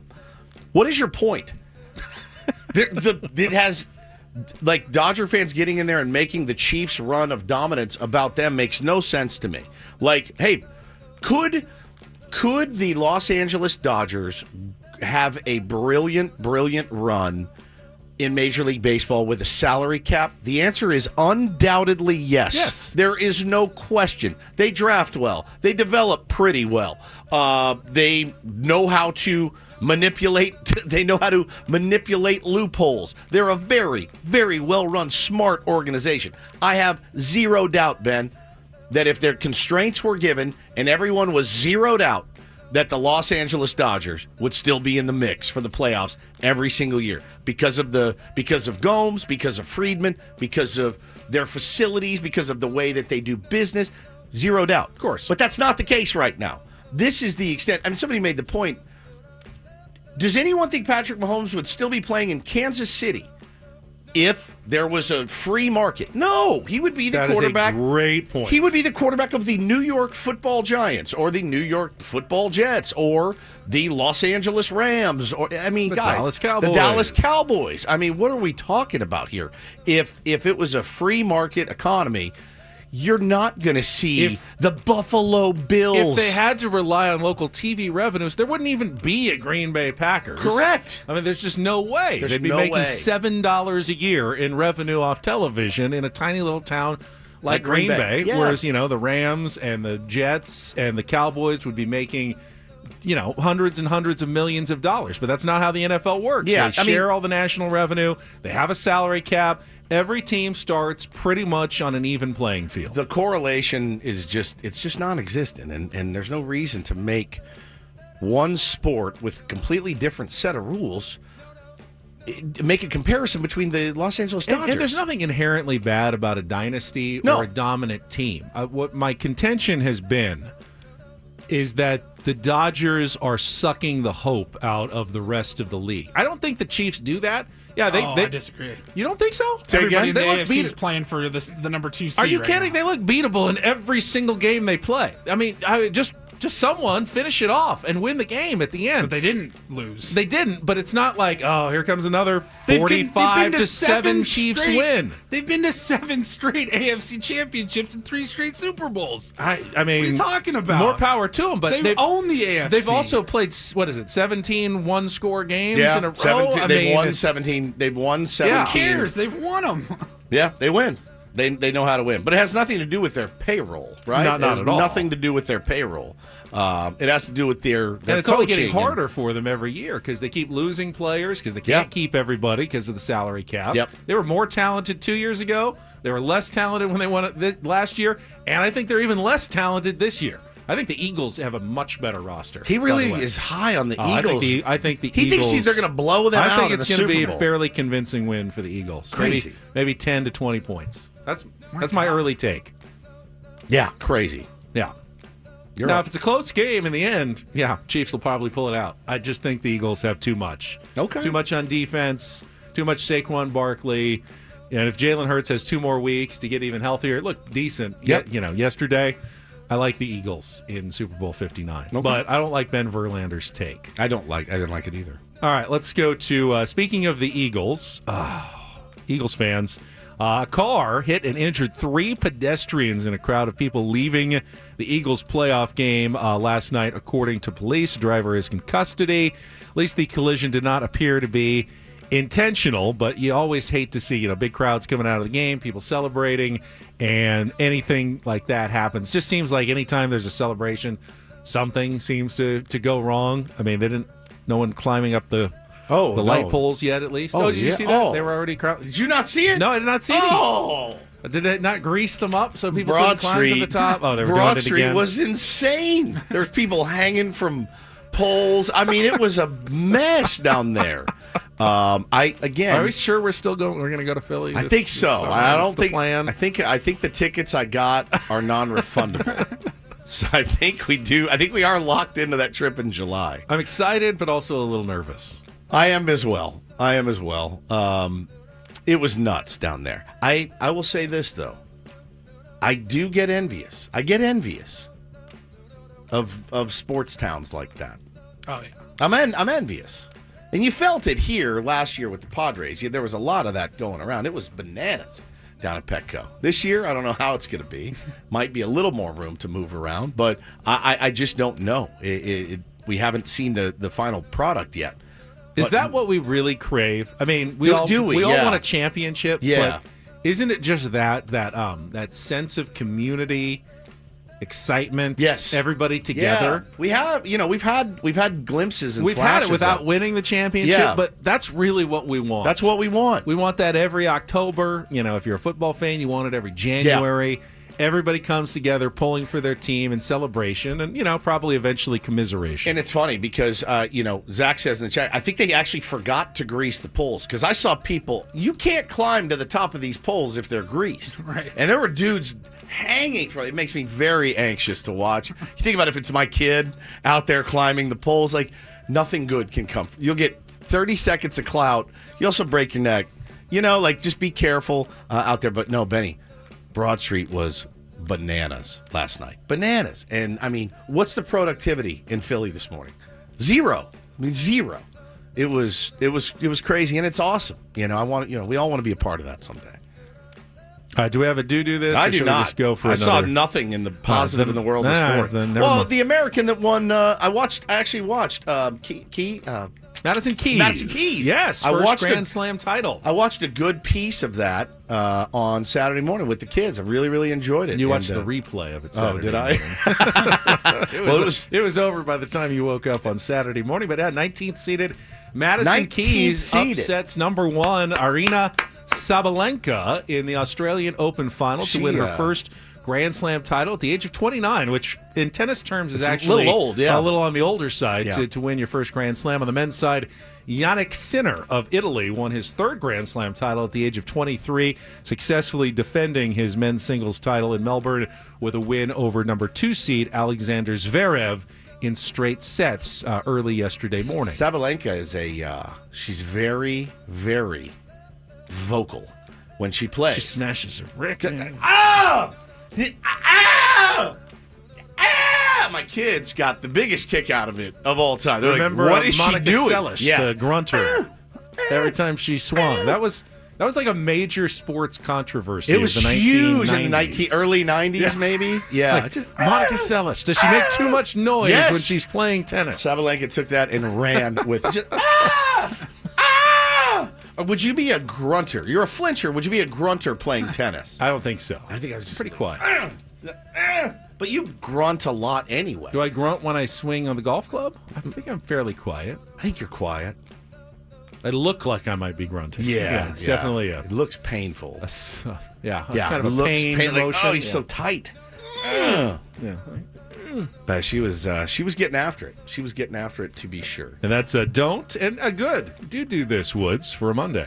Thank you very That much. was Don't Do This with Ben and Woods on 97.3 The Fan. Had a couple of people out at fantasy camp ask me about QC Kinetics, and they always pull me to the side and they go, "Hey, man, you can tell me the real deal. does this really work? And I go, yeah, it absolutely does. And I actually had a guy, Carl, over the week, was getting treatment. I think he said on his elbow at QC Kinetics. He said, first treatment, I feel great. I'm going in for my second treatment today. Yes, QC Kinetics absolutely works. If you're saddled with joint pain like a lot of us are in your knees, your hips, your back, your shoulder, they did work on my wrists. They did a lot of work on my wrists. My wrists are pain-free. Make the decision this year to go into 2025 and start getting back to doing the things that you love to do. If it's the bike, if it's playing golf, if it's surfing, hiking, there's so much to do in San Diego. To live here and not be able to do it is a bit of the torture chamber. So get moving again in 25 with help from QC Kinetics. We're talking about joint preservation, regenerative medicine, advanced orthobiologic treatments at QC Kinetics, natural solutions like PRP, which attacks the pain from arthritis, strengthening your joints, lubricating your joints, as it were. Tens of thousands of people with pain have discovered these cellular treatments. I'm one of them. We are all living our life, again, without that constant pain. So if you want to learn more about how you can refresh your joints and get lasting relief with these incredible treatments, call QC Kinetics for a free consultation today. Deal with joint pain now. You can make the most of the new year. 619-614-PAIN, 619-614-PAIN. Once again, it's QC Kinetics at 619-614-PAIN. Let them know Woodsy sent you.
Got another contest to tell you about. Welcome back. It's Ben and Woods on 97.3 The Fan. All you have to do is download the Odyssey app and listen to 97.3 The Fan on the app for your chance at the ultimate trip in the Slam Dunk in Vegas contest.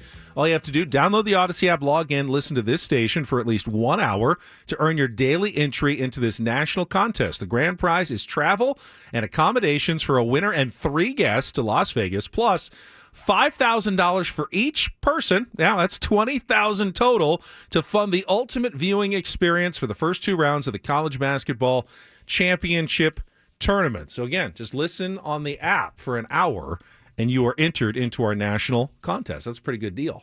Coming up.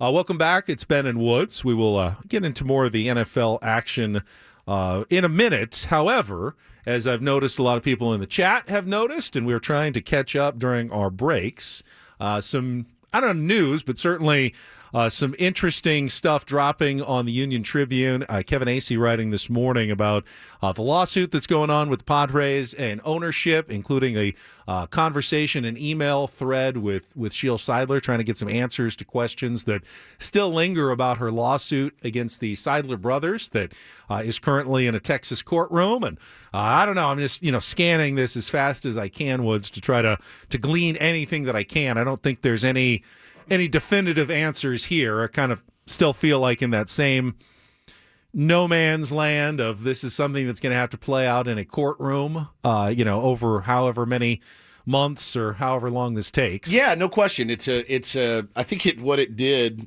as I'm trying to, again, be on the air and read the article at the same time, it muddies the waters a little bit again. This part is the part that there's 2. Just so you know, if you're a subscriber to the UT, there's 2. There's kind of a question and answer with Sheil, where she responded through email, and then there's a Kevin Acee article that just dropped that's very long and very detailed. It's kind of like a summary of summary-ish, and some thoughts. This is interesting to me. One person who was close to Peter Seidler, through work they did together having to do with the Padres, said there was no doubt he intended for his children to one day run the team. Another person who was close to Seidler due to their work outside baseball independently used the same phrase, no doubt, when asked if Seidler wanted his children to take over the team at some point. So that is like the first definitive answer that we've gotten from Peter Seidler, I guess. Right. That is... There is no question I want my kids to run this team one day. He often spoke about the love his oldest daughter in particular had for the Padres. But also in the same article, they said there really was no indication that he was going to have Sheil run the team until time they for the were kids. ready. That it was, the kids were eventually going to take the team. And we heard Peter say many times he wanted the team to remain in his family for decades. Now, family, we all heard that. Family is in his case, it's a broad term, right? And it makes sense. But Kevin Acee said he spoke to people who are not affiliated with the Seidler brothers at all. Other people around the Padres ownership who were there for all the meetings, and they said there was really no indication that Peter wanted Sheil to run the team. Now, yeah, maybe the kids at some point, but not necessarily Sheil in the interim. Okay, yeah. Does that mean the opposite then is automatically true, that he did want his brothers to run it? Not necessarily. Right. No. Right. Yeah, So you can't just take the full leap. But you want to talk about, again, making a convoluted issue even more convoluted as this comes out today. Again, I'm trying to get through this right now. Bill in the chat asked a very salient question. How old are his kids? Very young. They're young. They're like 11, Yeah. 8, and 5 or something like that. I'm kind of estimating, but they're around that age. Far from being able to run a Major League Baseball team. Like decades away, probably, from being able to run a Major League Baseball team. You turn 18 and congratulations, you're in charge. Right. Yeah, and I assume, like most of us, Peter Seidler imagined, even with his health problems, that he had many years to live and get his children ready for it. And yes, it was not as Sheil herself said. Yeah. This was an unexpected. It was unexpected at the time, and I did think about this weekend. Here's one thing I can say with 100% accuracy. Knowing Peter Seidler, he would hate this. Oh yeah, he would hate all of this. So take that for whatever it's worth. He would absolutely loathe this. What's going on right now? Does that mean, though, that one side should just back down from the other? I don't know. That's the thing. It's like, yes, of course he would hate this. You just wish that there could be like an amicable way to just move on from all of this. Well, and I think the thing that scares me, and probably a lot of Padre fans out there as well, is it doesn't seem like either side is going to back down or acquiesce. How long does something like this go on? Because, yeah, in a perfect world, the amicability of it all, all right, this has gotten out of control. Let's do this. Let's come to some sort of an agreement, settlement, if you will, and let's move forward. I think there's been a lot of hurt feelings. I think there's been a lot of potential disrespect, and I do feel like at this point, settling it amicably, it feels like a pipe dream. But are we talking 5 years? Are we talking 10 years? Are we talking 12 years? I mean, really, they're going to have to name a control person soon so that the Padres' business can go on.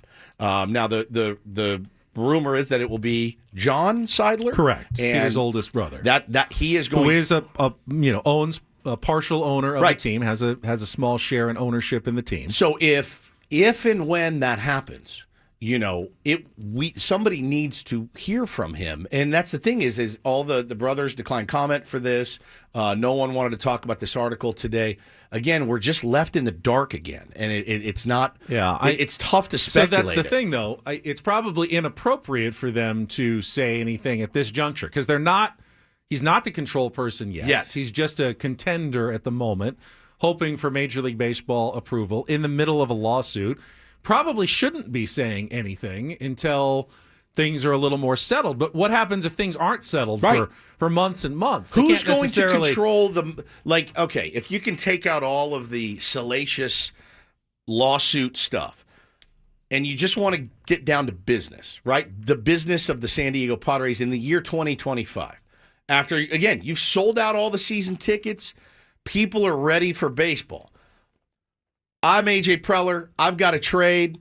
I need it rubber stamped. Who's stamping it? Who is stamping that thing? It's Eric Katsenda probably today, Monday. When is that going to change? Is it going to change? Should it change? Should it be Shield? Should it be John? That's the thing. And nobody knows. And so it leaves all of us kind of clawing and scratching for answers at this point. And it's not a fun place to be. I'll tell you, it's not fun. If you're talking about the business of the San Diego Padres on the field in 2025, yeah, it's pretty obvious why players are saying on their way out of town, things are screwed up there right now. How do we get some clarity? How do we get some direction on where this team is going to go and how they're going to get there? And it's funny. I've heard a lot of rumors. I've seen a lot of speculation. I knew Peter. I know Tom. That's it. I've never met, heard from, talked to.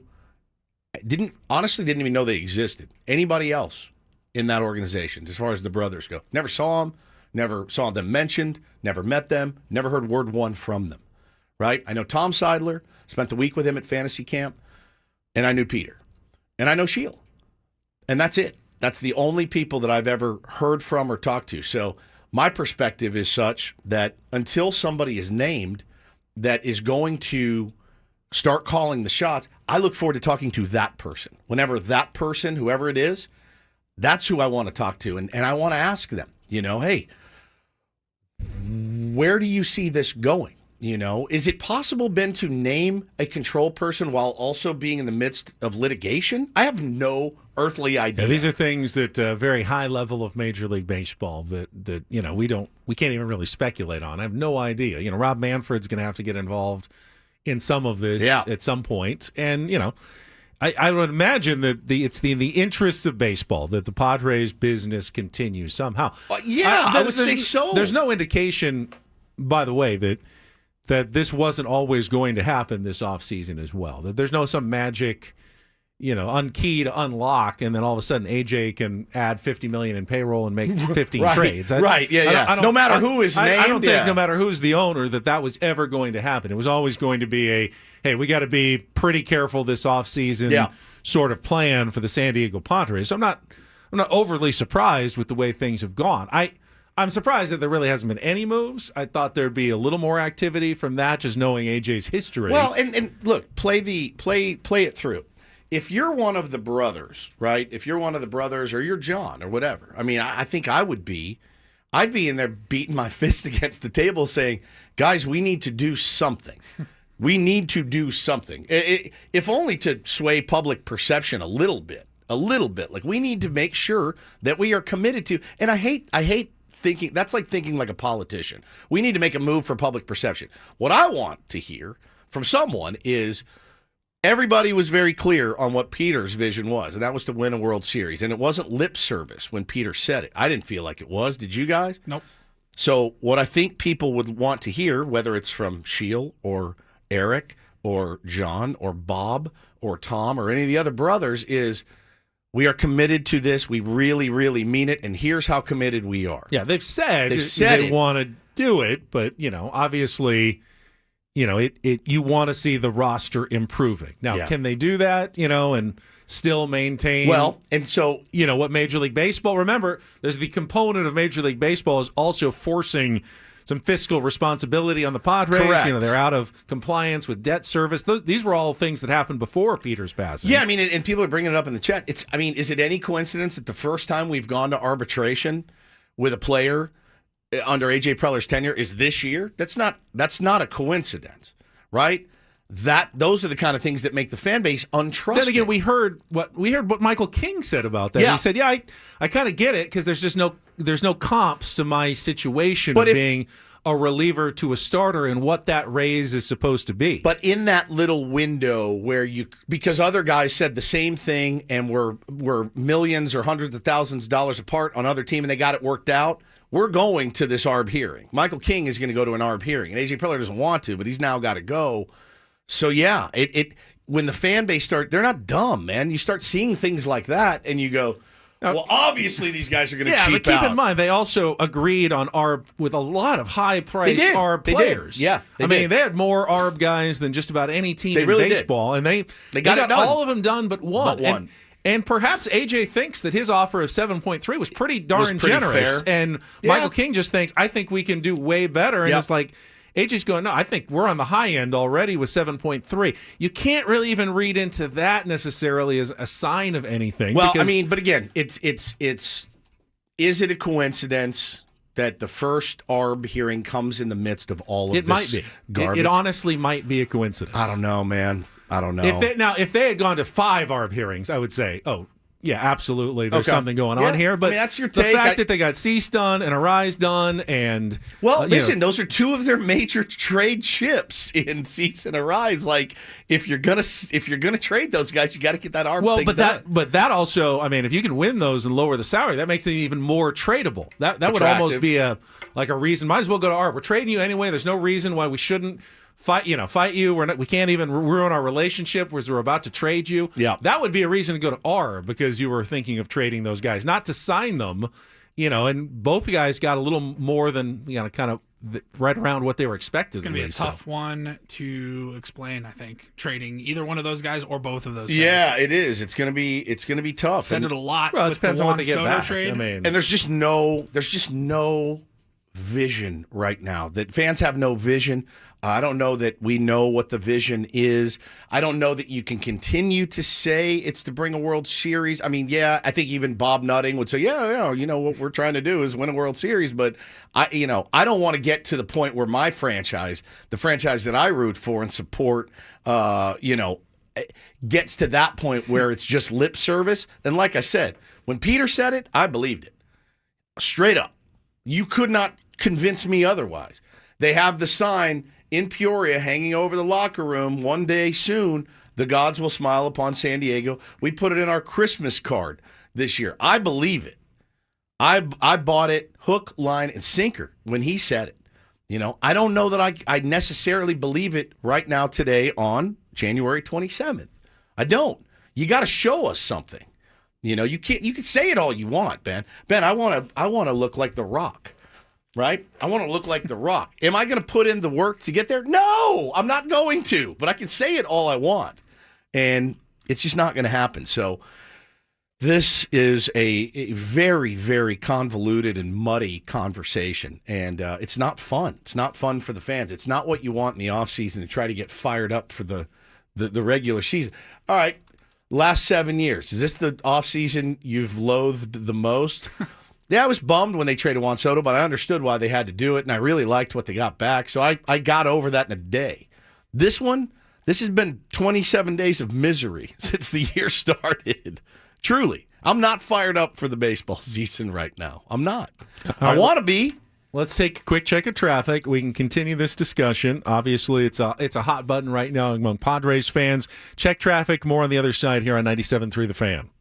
From the 855 Get Ross Traffic Center, protecting San Diego after accidents or injury, here's Kelly Danick. Heading into Hillcrest, crash on South 163 before Washington Street. Couple cars involved. They're in the center divide, partially in that fast lane, so please take it extra carefully there. Northbound side of the 5 past L Street, there is a collision involving a couple vehicles there over to the right shoulder, and we still have this traffic alert northbound 15. At the 8, 2 right lanes remain blocked with this semi that apparently resulted in a fuel spill, so they have reopened East 8 to northbound 15 and Camino del Rio South on ramp to northbound 15, so a little bit of relief for you there. Also traveling on westbound 8, accident has cleared at the southbound 5 connector ramp.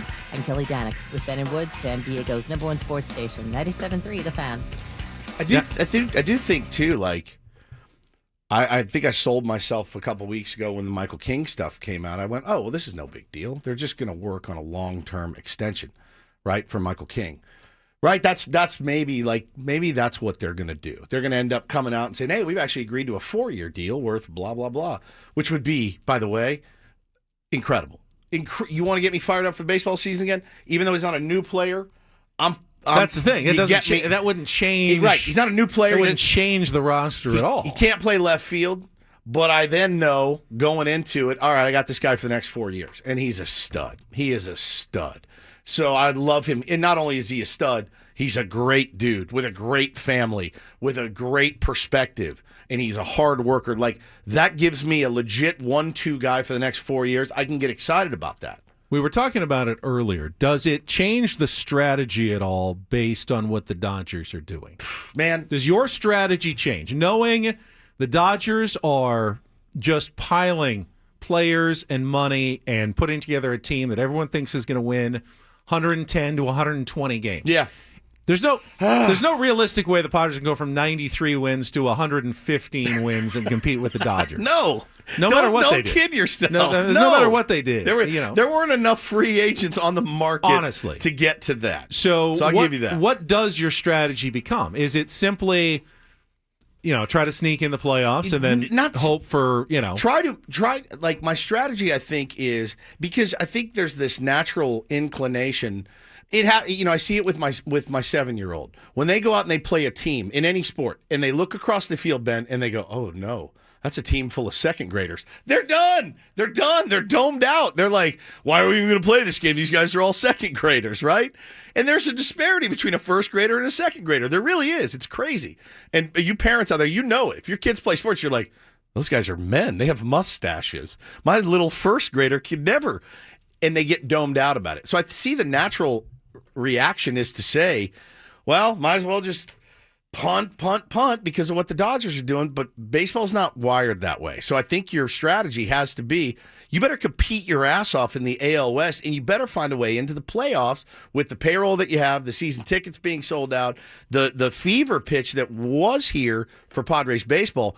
You got to make the playoffs. Mike Schilt, you got to play. It's playoffs or bust for the San Diego Padres, and then let's let the chips fall where they may. I would agree with that. Yeah. But that won't be determined until this summer and how the Padres are actually playing on the field. And the tough part, though, is I think for fans, and you hear these rumors going around, you trade Dylan Cease to the Braves.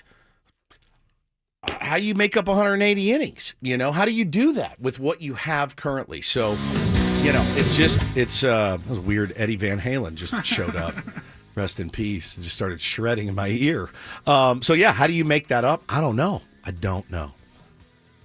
All right, we'll take a timeout, come back. Second half of Ben and Woods on the way. We've got more giveaways. Some calls, man. You guys can call in. 833-288-0973. We've got Take on Woods coming up as well, all on our 8 o'clock hour. Some more football talks. Stick around. Ben and Woods continuing on 97.3 The Fan.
All right, my friends, we are halfway home on a Monday. Ben and Woods, 97.3 The Fan. I'm Woodsy. That's Paul Reindl, the executive producer. Benjamin R. Higgins, your friendly neighborhood sports anchor, joins us as well. And, my wife expressed a little bit of levity while we were at fantasy camp, too. She tweeted something to the effect of, man, as much as I get bummed out, about everything that's going on right now in Padres land, and we all just want peace and harmony, and it's already going to be hard enough to beat that team up north, right, with what they're putting together. It's already going to be hard enough. Let's not make it harder on ourselves and beat the crap out of each other in the fan base and take shots at each other in the media and things like that. It's already going to be hard enough. But she said, as soon as I get bummed out, I think about the guys that we have coming back. I think about sweet little Jackson Merrill, and I feel the same way. Hi, this is Jackson Merrill. Hi, Jackson. It was good seeing you at fantasy camp. And yeah, man, of course you're okay, and you're right to be excited about watching that kid play baseball every day. You're right to be excited about watching a healthy Manny play, to watch a healthy Fernando play. You're hoping, you're on your knees, and you're praying for some sort of Xander Bogaerts-like season when he was winning Silver Sluggers with the Boston Red Sox. You're praying and hoping that you get production from a guy like him. You're praying and hoping that the starting rotation can figure it out and stay healthy. You like the bullpen. You're excited about the bullpen. But yeah, man, I'm the levity. Nobody really wants to talk about levity right now. Nobody really wants to talk about it's all emotion. It's just all raw emotion. And I certainly get it because I feel it too. I was so, honestly, yesterday, I had a long conversation with my wife, and I go, this is, and I'm with you guys in a text thread. I said, this sucks. This sucks. This is not fun. Talking about baseball is supposed to be fun. I hated sitting in that next room over there and playing M83 and Walk the Moon. It was peaceful. I was such at peace. I was bored out of my mind. All right, here's Mumford & Sons. I was so bored. But I missed the boredom because talking about this stuff to get ready for a season, a week out of FanFest, a few weeks out of spring training, it sucks. There's just no two ways to look at it. I don't want to be acting like I'm got my head in the sand or blowing smoke. I get that the Padres have not improved this offseason. They've lost a couple of key players. They haven't made any big additions. But am I totally off when I say it's only the Dodgers that have really lapped the Padres? And they've lapped the field in the National League in terms of talent. We talked a little bit. Do you feel like the Giants who won 80 games last year? Yeah. Signed Willy Adames. Yeah, good. They've gotten better, but they haven't lapped the Padres. The Diamondbacks are a good team. They're a good team. They're going for it. They're a real threat. But I don't see them as like head and shoulders better than the Padres. I look at the Brewers. I look at, the Cubs are kind of going. They were 83 win. They've made some nice moves. Yeah, I lump all of these teams together, and the Dodgers are in their own universe. They're in a stratosphere. And the Padres don't even worry about them. Are in the universe with the other teams, the 89 win Braves. The Mets got Juan Soto. They won 89 wins. They're absolutely a threat. But I still lump the Padres in with all these teams. Well, you're not the only one. I mean, I saw on Friday some power rankings or something. It's funny, Woods, who hates power rankings, now bringing up power rankings. But I disagreed with them. It had the Padres as like number 5, and I looked at that and I go, I know that I'm enveloped in pain and doomerism right now. But I said I can't see how a logical person could look at this team as it stands today and say they're the 5th best team in baseball. Am I insane? I don't feel that way. I would put them, honestly, I'd put them 12. I'd say that's fairly accurate based on what we have. And it's not a lack of trust. Which would still be a playoff team. Yeah, it could still be a playoff team. So I just, the emotion of it all is just tough. Now, you just mentioned, they signed Willy Adames and they went out and got Corbin Burns. What have we done? We've done nothing. We've lost our heart and soul in Jerks and Profar. We went to ARB with Michael King. It's got the fan base in shambles. We're talking about trading Dylan Thief. Spinal. Fast, Paulie. That was fast. Dylan Thief. I broke my back. Thief. Spinal. Dylan Thief, by the way. We're talking about trading Dylan Cease and Luis Arias. And yeah, man, if those things happen, it's going to be rough. I mean, the goal going into this season, pull it. The goal is to be somewhere between the second and seventh best. The second and the seventh best NL team. Yes, and make the playoffs. Are we there today? I don't think we are. Are there 7 other NL teams that are better than the Padres right now? As it stands, yeah, you have no idea. Know. My gut tells me the answer is yes. My gut just says yes. But I had them at 81 wins last year, and they won 93. So I do believe in our manager. I believe in our coaching staff. These are all positives. What's up, my dudes? How you doing? Good, Shilty. If I sit down and do the old pros and cons list, which I've done mentally at least, there are some pros on there. One pro went to Atlanta. Well, there's one fewer pro than there used to be, literally and figuratively. There are some pros on that. We're not the Marlins, for the love of God, but that's also not the window we want to be in either. We've both spent the same in free agency, by the way, as I mentioned on Friday. I mean, the day we come in and start saying, hey, at least we're not the Marlins, it's a tough look. I think I'm out. So the thing is, though, Benny, you mentioned a couple of these moves that the other teams have made. Wouldn't it go a long way to get just one? Wouldn't it be some sort of like Bactine on a cut? Some sort of salve to just get one kind of fairly premier free agent that you thought would help. I think it would go.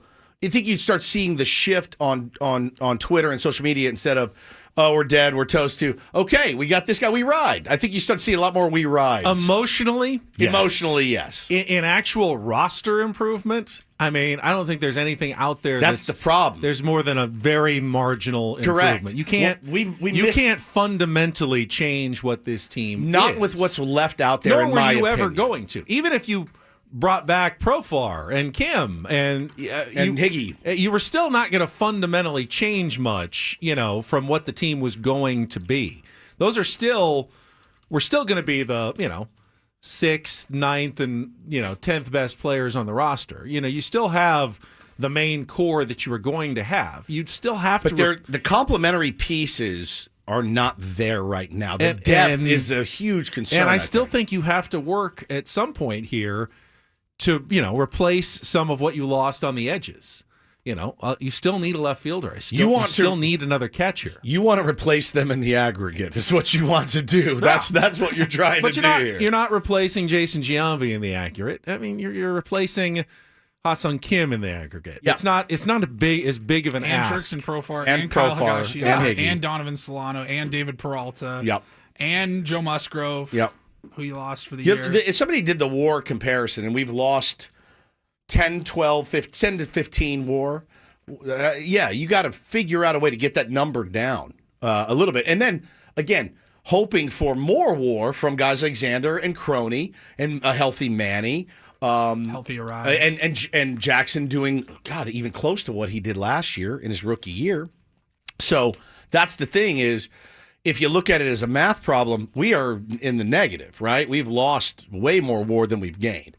And you got to figure out how to get that number. The Padres realize that as well. Yeah, I hope so. But just signing someone to say you've signed someone to appease the fan base is rarely like smart baseball. Well, no, it may be smart PR. No, I'm saying at this point, just one kind of move that would help is just a little bit of a salve on the cut. It's like I cut my hand, I put this on there. I'm gonna bandage it up and feel a little bit better. We have really nothing to look forward to right now.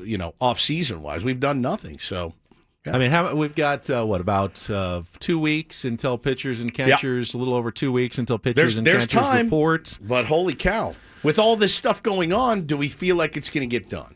I obviously the Padres are not going to make a massive increase in payroll between now and the start of the season. That is clear. Can they improve the team between now and the start of the season? I think they can. I think there are ways to do it. Even if you do trade a Cease or an Arise, if you make the right kind of moves and add some players, you may be able to improve the team between now and then. I don't know. We'll find out. We'll certainly see how A.J. Preller had to work hard with his hands tied behind his back last offseason. Can he do it again? Is he going to get the chance to do it again? Is he going to get the legit chance to go out and do it again? We'll see. I mean, did he have what chance did he have last year? What do you mean? I mean, he was able to go out and trade Juan Soto. Yes. He was able to go out and sign guys, again, Solano, Peralta. He was able to go out and trade. Would you his agree that prospects Juan for Soto was a bigger player on the team than either Arise or Cease? Worth 4 of them. Yeah. Yet they traded Juan Soto and became a better team. Correct. After he was traded. Correct. Is it not possible that they could trade one of those guys and become a better team after the trade? It depends on who they acquire. It depends on what he gets back. It's crazy to me nothing's happened yet, but maybe again he hasn't had the deal that he wants yet, but we'll see. All right, we got some phone calls on the line. We can get to those, although we're supposed to do Take on Woods coming up next. So let's do the phone calls. We can push Take on Woods. All right, we can push Take on Woods. We did it last week. It's fine. That's fine. All right, 833-288-0973. 833-288-0973 if you want to join us and continue our discussion here. First, though, want to tell you about Prize Picks. It's the best place to get real money sports action right now with over 10 million members and billions in dollars awarded winnings. Prize Picks has made daily fantasy accessible to everyone. And with the big game coming up in less than 2 weeks, you can already start setting your lineups for your favorite Kansas City, Philadelphia players, looking ahead to what you've got. There are options all over the place. Saquon Barkley, rushing touchdowns, Travis Kelce, receiving yards. You can put them into your lineups between 2 and 6 players and win up to 1,000 times your money on Prize Picks. I'm setting lineups each week. College basketball is big for me. Maybe you're a pro basketball fan. They've got daily options to set lineups there as well. You can even mix sports together. If you're watching a football game and a basketball game, combine them together, create your own lineups. And when you sign up at the Prize Picks website, download the app and use the code KWFN to get $50 instantly when you play your first $5 lineup. That's $50 instantly using the code KWFN when you play your first $5 lineup at Prize Picks. Really easy, really simple. You get your winnings quickly. I've already downloaded some of my winnings to Venmo. You can use MasterCard as well. Really easy to set up your account and get playing today with Prize Picks. Run your game. Must be present in certain states. Visit prizepicks.com for details.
All right, Woods, you put the call out for calls. Yes. And, we've got some on the line. 833-288-0973. I'm getting blasted by a few people on Twitter. That's okay. I'm not trying to make the argument that we should all be thrilled about the Padres offseason. It's not a lot of fun. But I do believe the Padres are still on a similar talent level to other teams in the NL that aren't named the Dodgers. And now it'll be decided, we'll see what happens on the field. Yeah. There's definitely less margin for error. Padres, in the last couple of years, they could survive an injury to, Tatis for a couple of months, to Xander Bogaerts for a couple of months. The depth is toast they right had now. better depth. Now they don't. Now the margin for error is a lot smaller. But, as you said, they get good seasons, from some of their star players. Still will have, I think, a pretty good year. I mean, it's a lot. I think every fan base is going through this right now, going, well, if so-and-so, if Acuna comes back and Strider comes back and everyone's healthy, great, they're fine. There's only one team in baseball that can withstand Tyler Glasnow's arm exploding and Shohei Ohtani's arm popping out of socket. It's the Dodgers. They're 9 deep in the rotation. They're 30 deep in the bullpen. They're deep at every position. There's one team that can withstand injuries that will most definitely come. I'm very worried about the depth on this team. Me too. Me too. If Xander gets hurt, give A.J. Preller some truth serum. He's probably worried about it. He's terrified. The depth. I mean, so much has to break right for you to win a World Series. So much has to break right for you to get into the playoffs. And right now, you try to go into the season with as much depth as you can.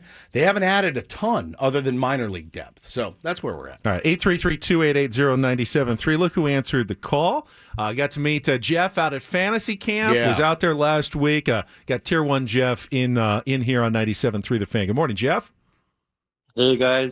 Thanks for taking the call. Loved meeting you last week. Getting a bear hug from Woods was probably one of the top 10 moments of my life. I definitely didn't cry later. But two quick things. One, we're all 0-0 right now. I'm tired of the doomsday. No one has won anything. No one has won the World Series in 2025. We're dead even. Anything can happen. Two, have we considered that maybe the fact that we're not making a lot of moves right now is a strategy, and that if we can hang around until the deadline and then add payroll, maybe that's what the front office is thinking? Potentially, yeah, potentially. I think, there's a couple of different ways to look at it. And I think Kevin Acee, I'll be honest, I think he pissed some people off yesterday when he talked about, January anger is misplaced. Bro, this is not, and I like Kevin, but this is not I'm mad in January because my team hasn't done anything. This is, I'm mad in January because our owner passed away. I'm mad in January because there's a lawsuit going on in the state of Texas. I'm mad in January because the fan base is cannibalizing itself. I'm mad in January because we also haven't made any moves despite all of that other stuff that's going on. So I think it's okay to be angry in January if you're a San Diego Padres fan. I also think it's okay to be angry in January if you're a Seattle Mariners fan who doesn't have unrest going on and they still haven't improved the offense there. I think it's okay to be mad in January if you're the Baltimore Orioles and you're one of those fans with, by the way, shiny new ownership that is so excited to allegedly spend money, but you let Corbin Burns walk and you've lost in the first round of the playoffs the last 2 years. Why didn't we add to make? I think January anger is absolutely in the right spot. Well, I think when Kevin Acee makes the point that Dylan Cease wasn't acquired until late March. Sure, Luis Ariz didn't come until May. But I don't see the Padres having the capital to make those kind of moves. Yeah, they don't have that used capital. A lot of their minor leaguers to already make those trades. And now you're talking about trading 2 of those guys potentially that you use that capital to get. For more minor leaguers or depth pieces or whatever. So that's where the January anger comes from. By the way, speaking of Jeff, real quick, that guy went to fantasy camp. He had never played baseball in his entire life ever. That's bold. It's insane. Not even like Little League. No, he never played baseball before, and he's out there playing left. He robbed me of one. He's pitching. He was having the time of his life. So. It was it was like inspirational. It made me remember. And then I got pissed off at him because he's fast and athletic. I'm like, you dummy, what were you doing? Were you running hurdles or something? Like, Go play baseball when you were a kid. What were you doing? He was really good. He'd never swung a bat before. Jeff, I'm glad you got your bear hug from Woods and your tepid fist bump from me. Yeah, very tepid. As we tend to do. Let's go to Alex. You are next up here on 97.3 The Fan. Good morning, Alex. Hey, good morning, guys. Morning, buddy. Hey, listen. Yeah, I'm not sure that we're, like, looking at this in the right way. All right, shoot. Like, when we got ownership problems, that's obviously a fact. But just getting into the playoffs is like such a low expectation for the amount of money that we've invested. So do you? I'm not sure. When you say getting, because yeah, I mean I get what you're saying, and I hear that argument a lot of like, no, we should win the West. Is that a reasonable request as it stands today, in your opinion, as a Padres fan? Well, the way I see it is that we shouldn't like be trying to just get in to the playoffs. I think we need to like expect more.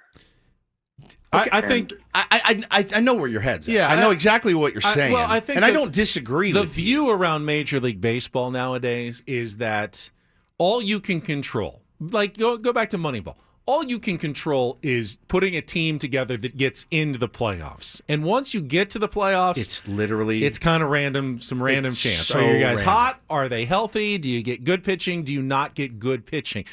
I'm not saying that you should be happy that the Padres sneak in and get swept in the wild card series 2-0.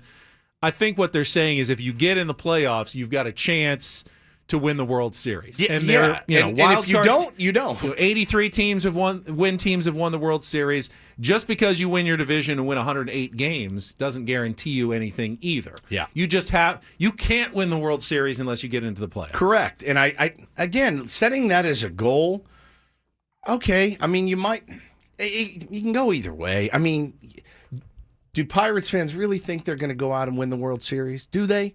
No. But do I think that the San Diego Padres, with a couple of moves, could make the playoffs? Yes. And once you make the playoffs, anything can happen. So, yeah, I mean, if you want to ride up on the big board, win the West, win the World Series, fine. I'm okay with that. It should be your goal.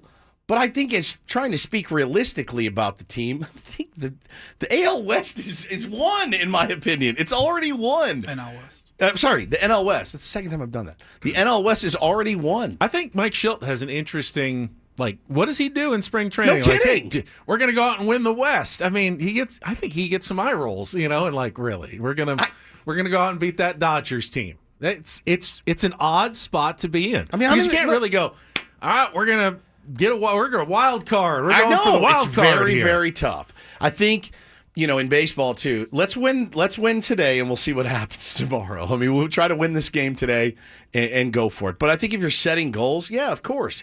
You want to win the World Series.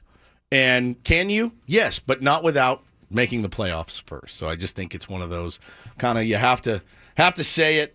Is it lip service? Maybe. All right, I'm not only getting ripped for my Padres takes, I'm also getting ripped for my Chiefs takes. Yeah, as you should have, I think. I want to talk about the controversy, the fourth down play there's that a few. everyone was discussing. Yeah, there were a few. We can get into some NFL talk coming up here next on 97.3 The Fan. Well, listen, what would you do with an extra $75,000 right now, or even a couple $100,000? If you own a home, you can get that money in less than a week with Loan Pronto. It's Woodsy here wanted to tell you that they are the leader in quickly converting your home's equity into cold hard cash. You can pay off all your credit cards or start your home remodel. Loan Pronto has several easy options to let you access the cash from your home. There's virtually no paperwork, no cumbersome process, no junk fees, and often no appraisal. Average homeowner now has over $300,000 in equity. That's your money, guys. Use it. One client got $150,000 out, paid off the credit card, and 2 car loans, personal loan, cutting their monthly expenses by $1,500. So you are listening right now. You're a homeowner. You can get approved in as little as a day. Act now with no hard credit pull up front.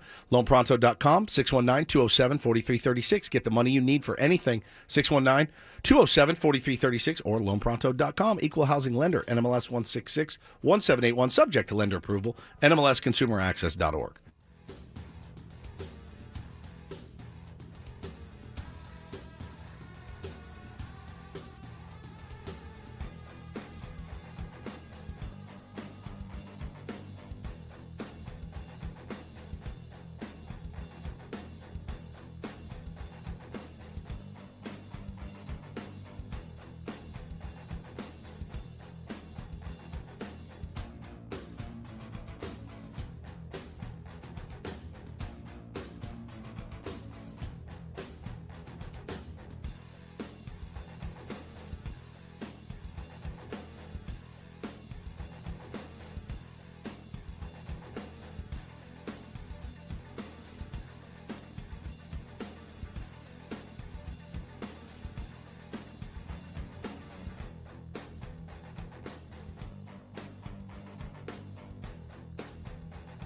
think you have a slight fetish for it.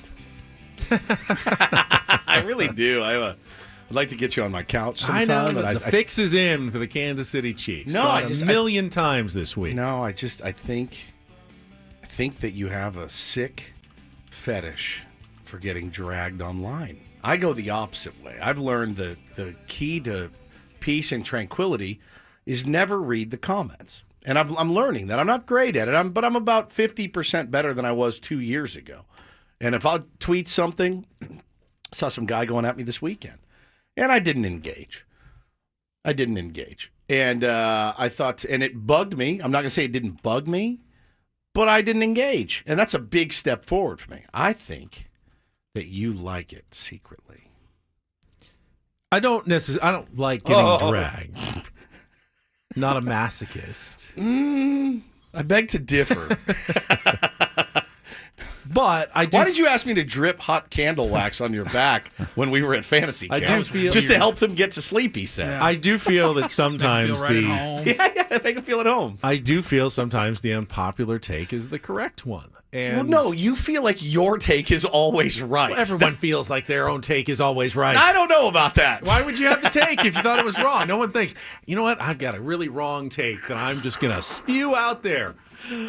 See, I can't discern. Some people do. They've made very lucrative they've TV millions of careers dollars on that. And I do feel sometimes Do the Chiefs get the benefit of the officiating in the National Football League? I think the answer is unquestionably yes. Oh, absolutely it is. Is that new in sports? No, it's not. It's not. Most championship, big star teams tend to get the benefit of the doubt. You'd be surprised. If you look at the stats the last couple of years, who gets better ball strike calls for their hitters than any other team in baseball? You know who gets more calls in their favor than any other team in baseball from umpires? It's the Padres.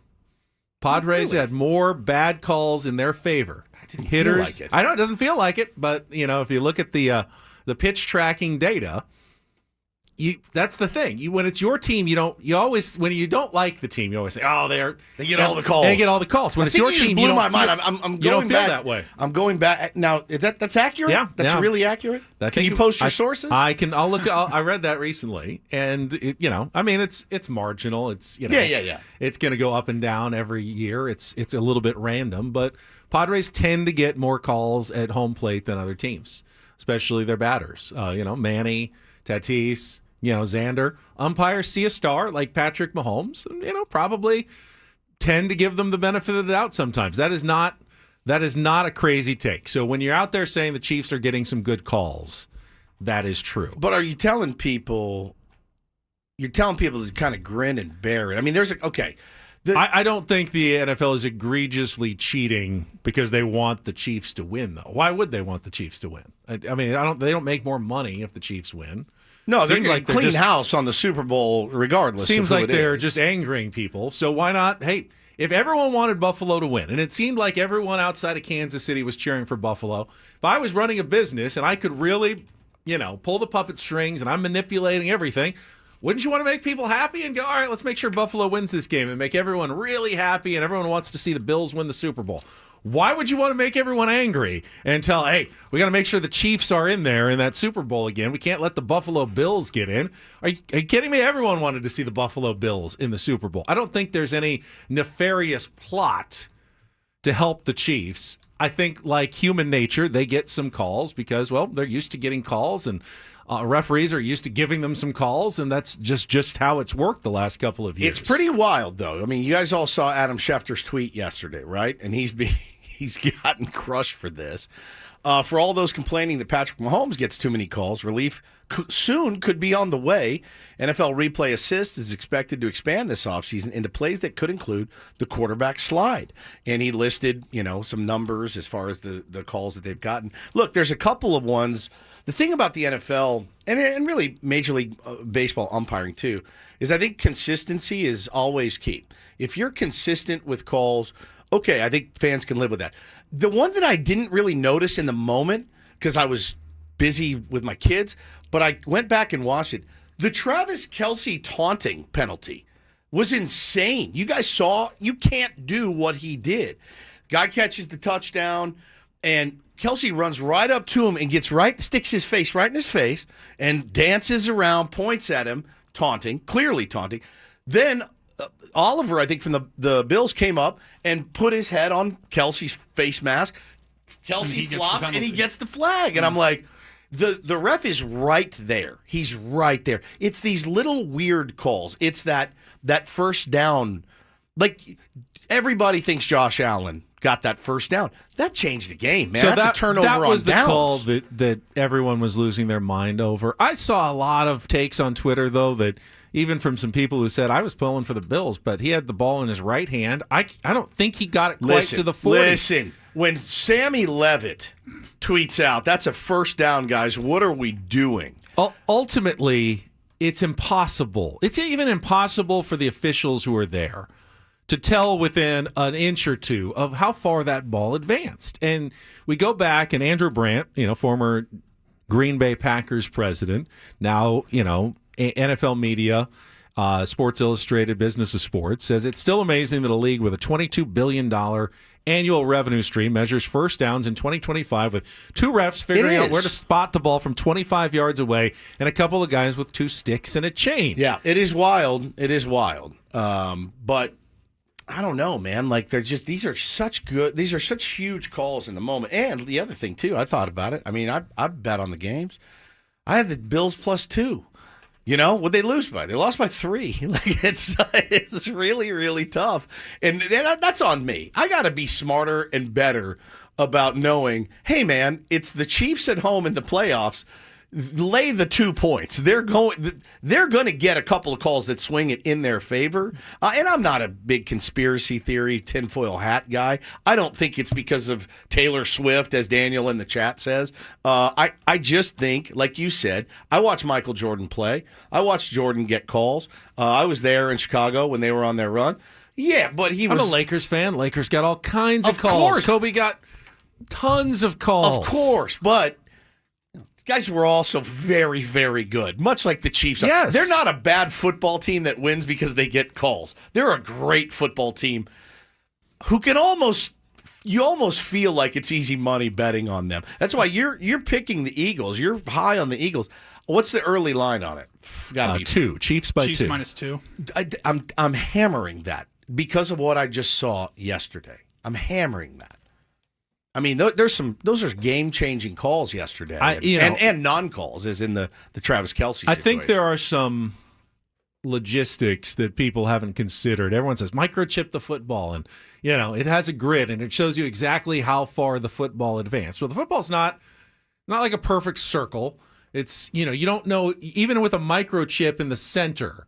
Now, did the nose of the football get where it was supposed to get across the goal line, or was it does the center of the football now have to get there? If you change the rules, put a microchip right in the center. Just put it on each end of the football. Okay, but what happens if the football's sideways? Then the bulging end of the football is the one that actually got further.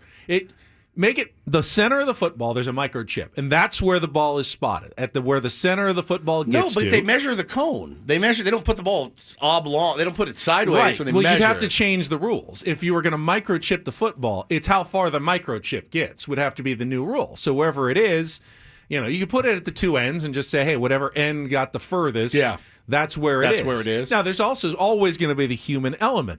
What happens if a guy runs to the 10, but stutter steps back to the 11? Officials have to decide where does it forward progress. Is it really as far as the forward progress said? When did we blow the whistle? Did he get another yard after the whistle was blown? Does the chip know when exactly the whistle is blown, and that's where it's dead? And there's a lot of logistics that would go into a microchipped football. Is the technology good enough to even accurately down to an inch or two show where the football would be on a field? Will it be better than what we have right now? Probably. The answer is unequivocally yes. How about the other game and the other weird rules issue that we saw in the Commanders-Eagles game at the goal line? My God. I want to talk about that one. Coming up. Do we have the audio? I'll try to. Coming up after a check of traffic here on 97.3 The Fan. From the 855 Get Ross Traffic Center, protecting San Diego after accidents or injury, here's Kelly Danick. Traffic is sponsored by Valvoline Instant Drive-Thru Oil Change, your trusted instant drive-thru oil change. Some very wet roadways causing plenty of problems this morning, guys. Westbound King Freeway near College. There is a collision over to the right shoulder. Also, eastbound 8 before Taylor Street. Vehicle struck the center divide. Now it is sitting in the fast lane. Also going to find on the southbound 15 before Adams Avenue, a stalled car in the center divide. Looks like they're trying to run a brake to get that cleared over to the right shoulder. And a spin out on the coastline, southbound 5 before Las Pulgas. This is in the center divide, partially in the fast lane. Stop by into the 30, San Diego Valvoline Instant Oil Change Centers. You don't have to get out of your car. Usually only takes 15 minutes or less. Plus, get a free courtesy check of your tires and battery. Visit SoCalOilChange.com for directions and discounts. SoCalOilChange.com. And Kelly Danek, San Diego's country station, 103.7 KSON. All right. I mean, it's close. If you don't Now know, Mork and Wallen. Just guess. Luis in the chat says, Ben does not comprehend how microchips work. Ed Money says, Ben is a sports anchor. He is not tech savvy. I'll let both of you know. I know exactly how microchips work. Magic. They work by magic. Wow. How else can something that tiny run my computer other than magic? It's got to be a better way. Got to be a better way for spotting the football. There just has to be. There has to be. And it does. It looks so antiquated. Then again, I also feel if there's technology in place to make the home plate umpire's life easier and better, why wouldn't you take it and run with it, even if it's imperfect? It's very imperfect as it stands today. And I, as an umpire, would be elated if they said, Woodsy, got a new thing. Yes, you're going to still be behind home plate, but guess what? You don't have to call balls and strikes. They're going to put it up on the big board. Do you know how happy I'd be? You can get drunk before games. Nobody's going to care. You can literally, I had 14 drinks last night, but doesn't matter. Verlander's on the mound, and it's going to tell me what I'm doing. I just got to get through these 9 innings, and I'm good to go. I just don't understand why you wouldn't take the technology. Lieutenant Frank Drebin would be 100% accurate behind the plate. 100%. So the other rules issue, which I had no idea either. No one had any unbelievable. idea what was going on in the Eagles-Commanders game at the goal line when the Eagles are getting closer and closer, and the Commanders what's coming. Keep jumping off sides, trying to stop the tush push, and there's no other really way to stop it other than just guessing correctly and timing perfectly. And offsides 1, offsides 2, leaping over the defensive line and the offensive line, just flying over both sides. Sean Hockley then starts making the announcements, hey, you keep doing this, it's going to be a personal foul penalty on sportsmanlike conduct. Then he goes, do it again, we could just give the Eagles points. I got some of the audio because Gene Steratore came on, I think it was Gene, right? Came on to the broadcast and said exactly that, and then it happened. Well, interestingly enough, you got a situation here. If these are deliberate, and you heard Sean Hockley say that it could lead to an unsportsmanlike conduct call, it could also lead to awarding a score if it happens multiple times like this. It's incredible. So we'll hear what Sean has to say. Encroachment, defense number 93. Washington has been advised that at some point the referee can award a score if this type of behavior happens again. For now, it's a replay of second down. That's unbelievable. Yeah, it was the tone. It's how he said it, like a dad. Big third-grade teacher energy. Yeah. It's like, if you don't quit this behavior soon, I'm going to take the football. There's no more football. You guys can't play anymore. Brian says in the chat, at the end of the day, the games are played by humans. It should be officiated by humans. Sure. Yeah, you can still have officiating by humans. And that's why you have holding calls and pass interference. They're not going to do that with a chip or anything like that. But when it comes to things like in tennis, in, out, and when it comes to things like ball strike, when it comes to things like spotting a ball, if the technology can make it more accurate, you take that and you run with it. So the interesting thing about the offsides, goal line awarding a score rule that I had never heard of before yesterday either, like the rest of you, is it immediately made perfect sense to me when he explained it. Let's say it comes down. Let's Super Bowls down to the last, 30 seconds, and the Eagles have the ball at the 1 foot line, and it's first down. And the only way you can stop and win the Super Bowl is by stopping them. Stop the tush push. Why wouldn't you just guess every time? There's no punishment. No punishment for guessing. It just keeps the ball from the 1 yard line to the half yard line to the quarter at some yard point, line. it's an imperceptible penalty. But let's say after the 6th one, and you keep jumping Finally, like, the center twitches. And then what? It's a 5-yard penalty back the other way. Changes the game completely. Right. So there's an incentive for the defense to just dive. continue to take offsides, diving penalties. Maybe you force a turnover. Maybe eventually the home team, the offensive team commits a penalty, and then they move it back. So why wouldn't you just do that over and over and over and over again? So And there's the NFL had to have some sort of way to stop a defensive team from doing that at the goal line. There's an argument to be made, and I did see this yesterday. A lot of people calling for the banning of the tush push. All right, fine. Like, if that's they change the rules all the time in the NFL. But then what are you going to ban quarterback sneaks? That's the thing. But like, you look how the Eagles execute their tush push, and then you look at how the Bills try to execute theirs. I'd say just get better at doing it, because Josh Allen absolutely screwed himself on at least 3 occasions yesterday by them not being able to execute a tush push with this behemoth of a quarterback. This big, strong, burly quarterback couldn't get an inch, couldn't get a yard, whatever it was. I would say get better at it until they ban it. I'd say if you're facing the Eagles, can't let them into 3rd and less than 1, 4th and less than 1 situations. Crazy. It's I mean, crazy. if you want to beat them, that's basically what you got to do. Satan's Blowfish says the Eagles make it look unstoppable. The Bills make it look like a dumb play call. That's exactly right. Exactly. And right. I would say that, a big difference going back to the Chiefs-Bills game, coaching was definitely in favor of the Chiefs. Oh, yeah. Dude, their defensive coordinator, Steve Spagnuolo, is absolutely the best in the business. I mean, he is the best in the business. What he had dialed up in certain instances last night. Think about the last play. The last 4th down.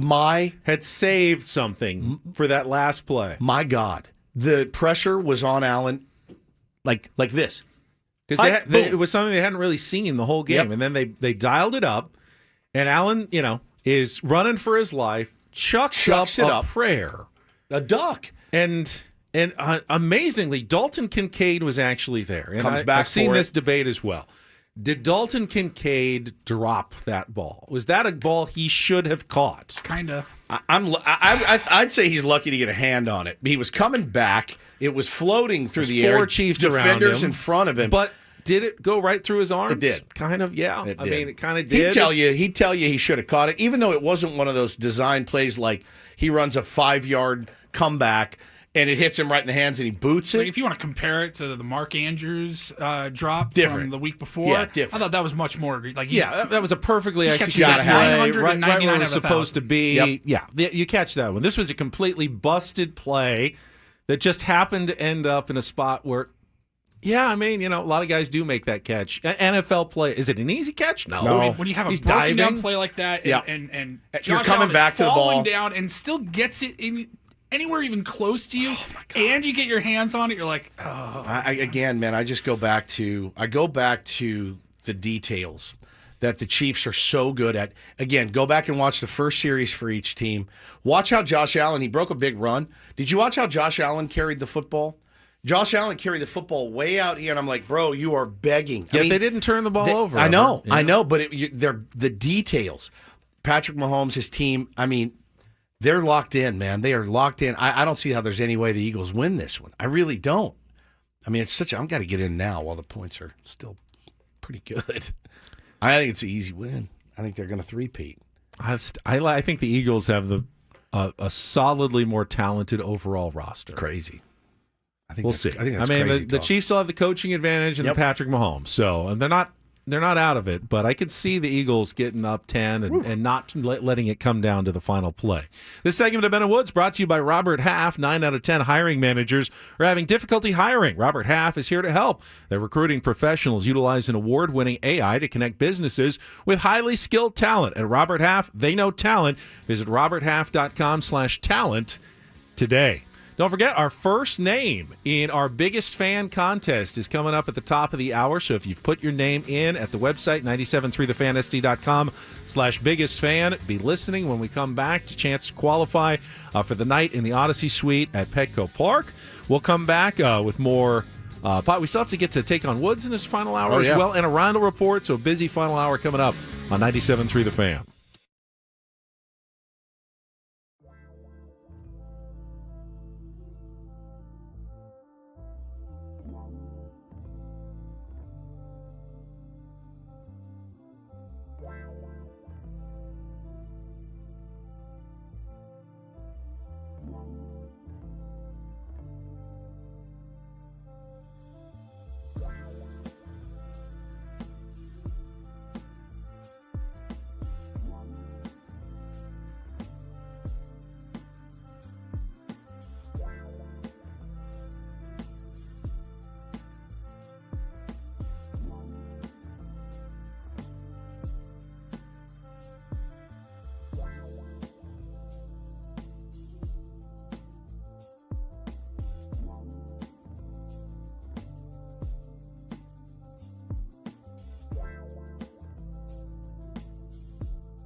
All right, it's 9 o'clock, and it is time. I will waste no time and get right to it. It's the first name in our biggest fan contest. Remember, we'll have more names this afternoon. I believe it's at 1 o'clock and 5:30 or 1:30 and 5:30. I don't have it on my timesheet right now. But the first name in our biggest fan contest is Carlos Rangel from Escondido. I know that dude. Carlos, give us a call back within the next 10 minutes at 833-288-0973. You'll qualify for our grand prize, 20 tickets for you and your friends for a night in our Odyssey Suite at a Padres game later this season. Remember to register your name at 973thefansd.com/biggestfan. Listen to Annie and Elston and Gwen and Chris later today for the next two names as we get our contest underway. Carlos, you're on the clock. All right, warmest congratulations to a friend of the program. Our beloved Adam Jones has landed a new gig, my friends. He is the special advisor to the GM and community ambassador for the Baltimore Orioles. Very happy. I texted him this morning. I said, congrats on the gig. He said, thanks, my man. Definitely something I've been wanting. That's no secret. He wants to be around the game more, and I love it. I love that move for them, and I guess that means we probably lose him, right? I would imagine. Check in with him a couple times a year, but, Yeah. you know. I don't know. Does he have to move back from Barcelona? I would imagine. You can't I have no idea. But I know he bought a house here, too, so it's very convoluted for these guys, for a lot of these dudes. I don't know how they do it. But, yeah, good for him, man. Gets to be around, the organization that he came up with and be an advisor to the GM there and be the community ambassador. That's a good gig, I think, if you can get it in retirement. That's a really good gig. So congrats to him. Very happy for him. Couple of other baseball stories. Wanted to talk about the Cubs move yesterday, Cubs-Astros trade. Reportedly, Ryan Presley going from the Astros to the Cubs, and he had to waive his no-trade clause. Yes, he did. To facilitate this deal. Now, the Astros are trying to shed some salary because they're hoping to still re-sign Alex Bregman. And like the Padres, they're trying to stay kind of under the luxury tax. They're very similar, actually. I was looking at the finances, and both teams are right around the same in payroll, luxury tax numbers. And to get rid of Presley, they had to convince him to waive his no-trade clause. The Cubs are going to pay, I think, $8.5 million of Presley's salary. So the Astros get a little bit lower in the CBT and potentially could use that to at least open the door to re-sign Alex Bregman. Okay. I still saw, after you brought it up, I still saw a couple of rumors of Bregman to the Dodgers, which is just insane to me. That was the hot take last week from ESPN that, I'm sure Bregman's camp loves to hear that. Oh, because yeah. That only drives up the price, but it's funny. I mean, Dodger fans would have to root for... Be like the Padres getting Matt Holliday. At some point you'd have to root for a guy that you've absolutely loathed. It's funny because the Astros are actually in similar situation to the Padres in that they had a great TV deal. They were getting like $73 million a year, and in 2023 it kind of got blown up. It wasn't Diamond Sports. It was it was AT&T, but it ended up getting blown up. They're now down to about $50 million a year, so it's like $23 million less that they're dealing with, even though they're the 8th biggest media market in the country. Yeah. And, they have a pretty good following down there in Houston, and they've won 2 World Series titles recently. But to you, that makes all the difference in the world. That once they have their World Series titles, you're not as concerned about luxury tax and payroll stuff as you are when you're trying to pursue your first one. I was pretty... Like letting a Kyle Tucker go from the Houston Astros is insane to me. He's a homegrown guy. You've got him. He's a star, a stud, and they don't want to pay. They don't want to do long-term deals. My answer to that is why? Why not? Let's Kyle Tucker. Like you keep a Kyle Tucker on your roster. But again, I think with a couple of World Series under your belt, you do feel those moves are a little bit more palatable. Not that they're the right moves. I hate them, and Alex Bregman, frankly, should have been locked up already. If you're the Houston Astros, he's a cornerstone of your franchise. And so I understand the business of baseball, certainly. But again, that's 2 guys that you can't let leave your franchise, in my opinion, in Alex Bregman and Kyle Tucker. And there's a chance that actually both of them end up going. And that's unfortunate, Benny. And but again, they got a couple of rings. They're going to retool. They're good at retooling. They're good at developing pitching and things like that. So where they lack maybe in signing those guys long term, you feel pretty strong about the organization moving forward. Would you consider Pete Alonso to be one of those guys that the Mets franchise can't let leave the organization that's as what well? That's what I thought. That was my perception, being a million miles away on the West Coast. My perception was you don't let Pete walk. You were in it last year. You got Juan Soto. Yeah, you have money. You're Steve Cohen. You bring Pete Alonso back. It's interesting because the Mets had their, fan fest or their version of it over the weekend, and Steve Cohen pretty blunt about it. His fans started, chanting, "We want Pete." Yep. He was doing like a fireside chat on stage, and here's what he had to say. He said, "Personally, this has been an exhausting conversation and negotiation. I mean, Juan Soto's negotiation was tough. This is worse. A lot of it is we've made a significant offer. I don't like the structures that are being presented back to us. I think it's highly asymmetric against us, and I feel strongly about it." He said basically we've prepared ourselves to move on. And they're telling Vientos and Brett Beatty both start learning first base, at this point. Too young. Vientos is a really good player. I don't know that I'd move him off at third, but Brett Beatty, sure. Yeah, man. Get that first baseman's mitt and get after it if you're not going to bring back Pete, which again, it's to me, it doesn't make sense, but who's his agent? His agent is Scott Boras. He presented him a contract that probably has a lot of opt-outs, a lot of it's been more beneficial to the player than it is the team. They're not meeting in the middle. They're not willing to meet in the middle, so he's comfortable letting him walk. Yeah, it's going to be interesting to see where he goes. According to the reports, Scott Boras was originally seeking a long-term deal, 6-7 years for Pete Alonso. Yeah, what was the deal he threw out there? And I don't remember the exact deal, but then he has indicated he's open to returning on a 3-year contract, which got the Mets interested again. They didn't want to do the really long-term deal, but again, the money, I'm sure they've upped the money for the 3 years because, well, if it's going to be a shorter deal, they want to get more money out of it, and the Mets have said no to that. So I don't know. Is this a case of Scott Boras overplaying his hand like he did with a couple of guys last offseason, asking for too much? And I mean, where's the backup landing spot right now for Pete Alonso? The Angels is what I saw, which for him, okay, yeah, you could probably get your money, but you're on a team that probably isn't going to compete.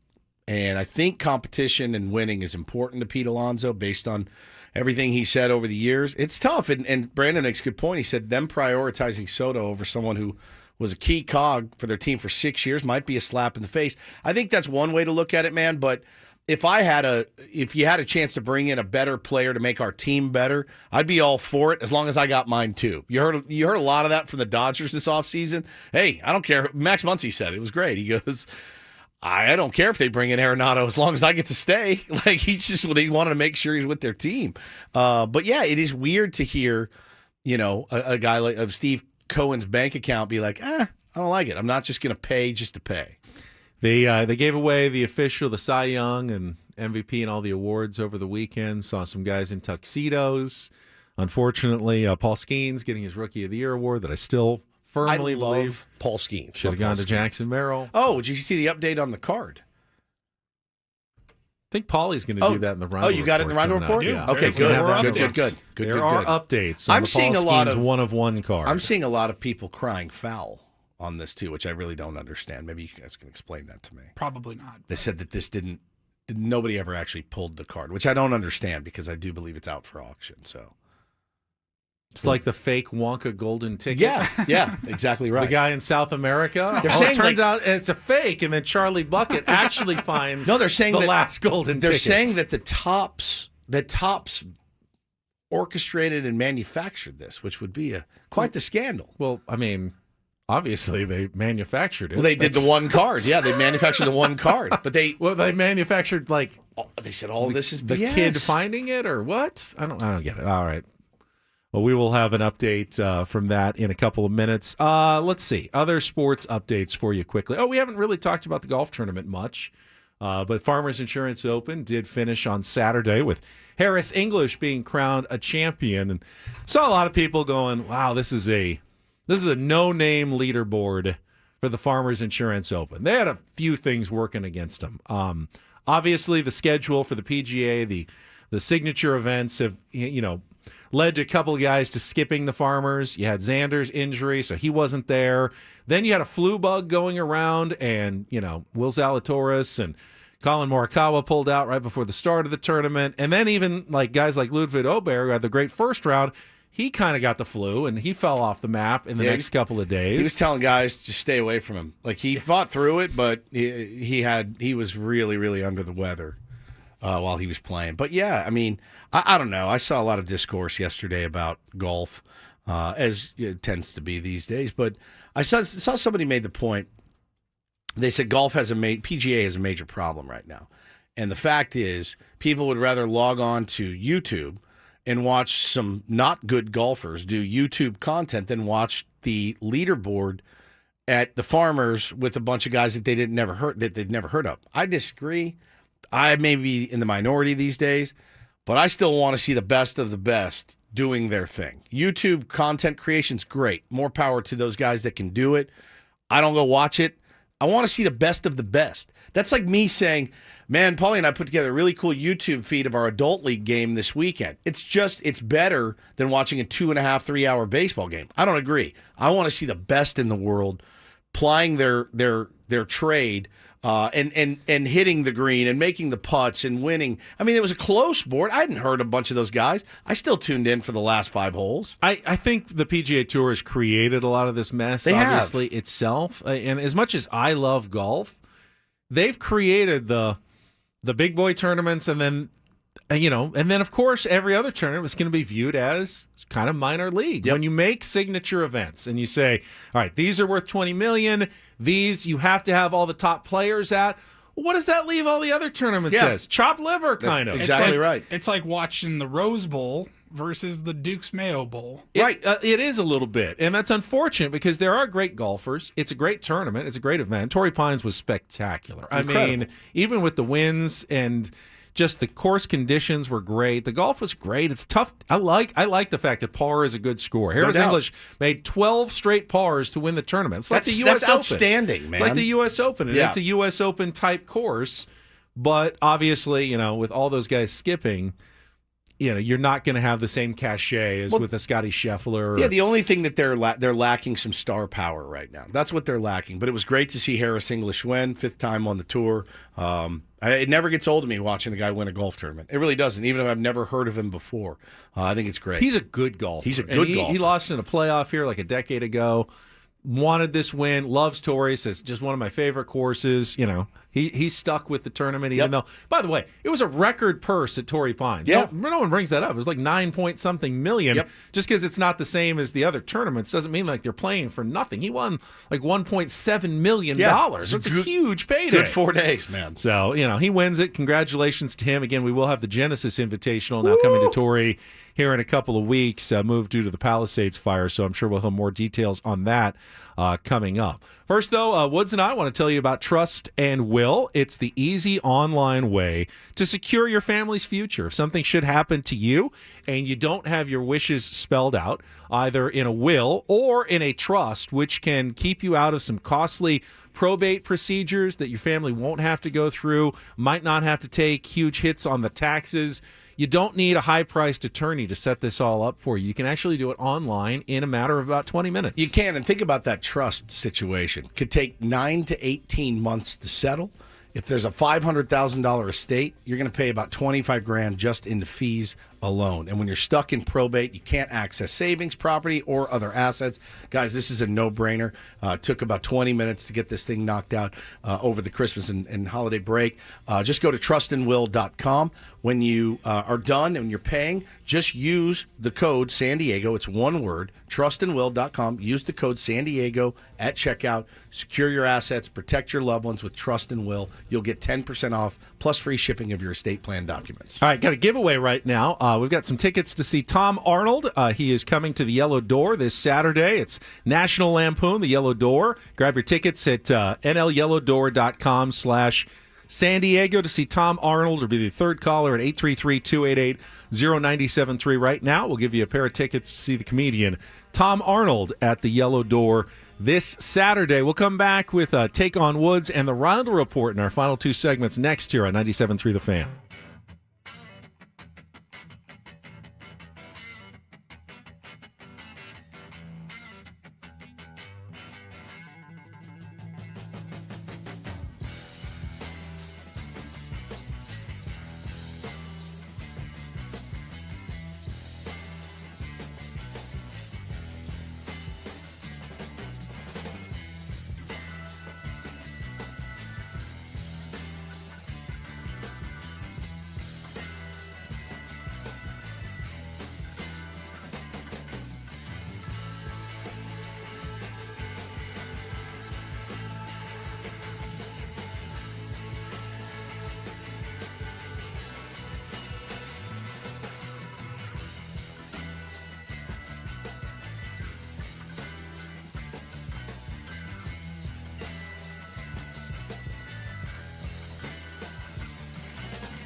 All right, we have given away the Tom Arnold tickets. Congratulations. Who won them, Paulie?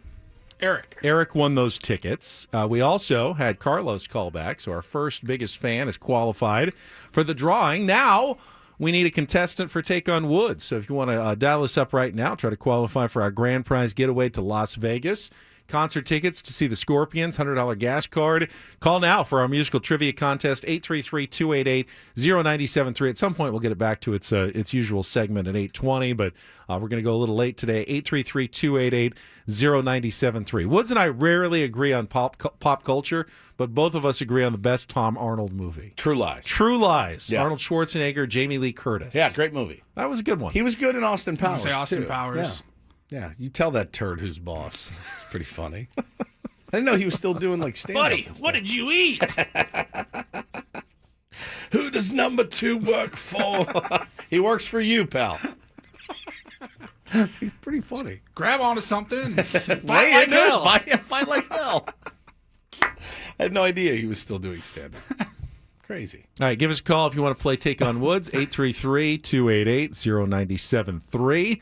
Let's see what else I've got here from the busy weekend of sports. NFL MVP finalists were announced. Josh Allen, Lamar Jackson, Joe Burrow, Saquon Barkley, and Jared Goff. Okay.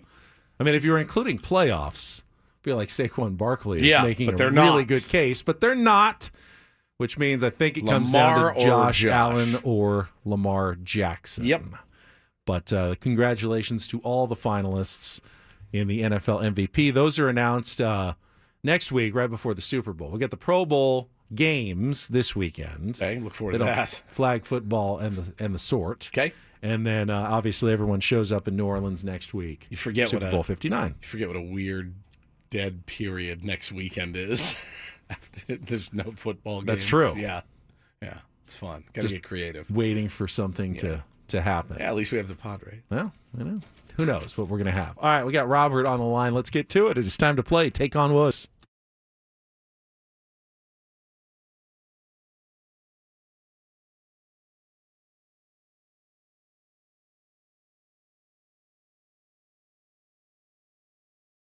All right, Robert, you are a contestant this morning on Take on Woods. How are you doing? How was your weekend?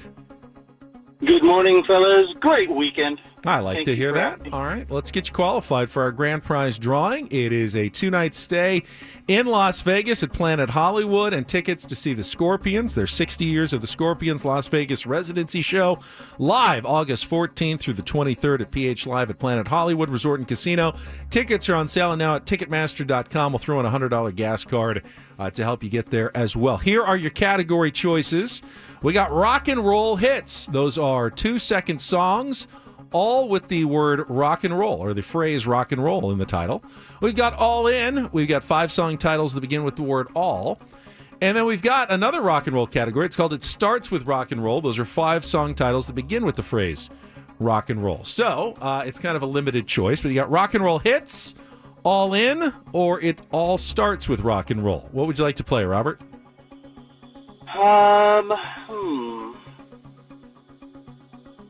I'll go with the first one, rock and roll hits. Rock and roll hits. All right. It is an all 2-second song category, so I'll let Paulie open up his folder.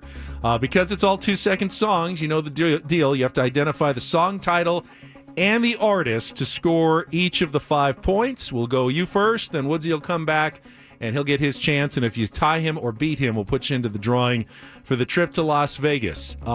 Remember, you can pass. If you don't know one, we'll come back to it if there's time left on the clock. And again, every song title includes the phrase rock and roll. Robert, are you ready to play? I am ready. All right, Paul, you good to go? I'm ready. All right, 60 seconds on the clock. The category is rock and roll hits. Listen closely. Your time will begin when Paulie plays our first 2-second song. Good luck, Robert. Let's take on Woods. Old time rock and roll, Bob Seger. Correct. Song number 2.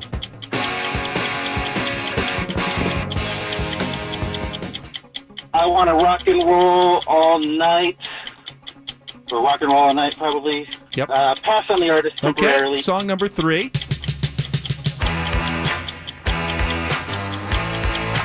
I love rock and roll, Joan Jett and the Blackhearts. Correct. Song number 4. What's the matter with It's all, it's Billy Joel, still rock and roll to me. Correct. Song number 5.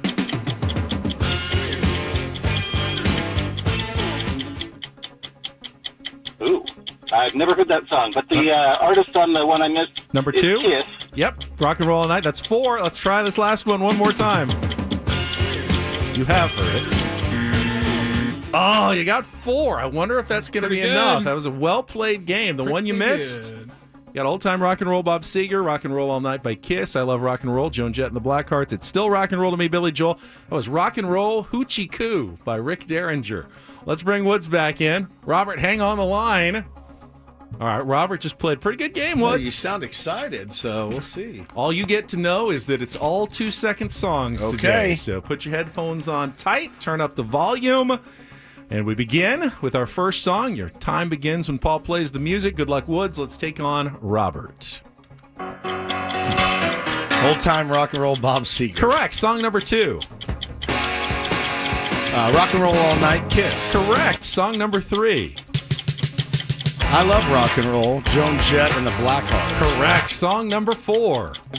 What's the matter with the clothes I'm wearing? It's still rock and roll to me, Billy Joel. All right, here we go. Song number 5. Rock and Roll Hoochie Coo, Rick Derringer. Oh, he wins it on the last one. 5-4. Oh, man. Pulls it out on Rock and Roll Hits. Sorry, Hoochie Coo. Robert. Hoochie Coo indeed. Did you ever pull my Dylan Thief, by the way, Paulie? I gotta go back and get that one. Hoochie Coo. Dylan Thief, by the way. Robert, I'm so sorry. Sorry, he had Robert. them all, and then he got to Rock and Roll Hoochie Rock Coo, and he and says, roll, I have never Hoochie heard that Coo. song before. I said, I know you have. You have.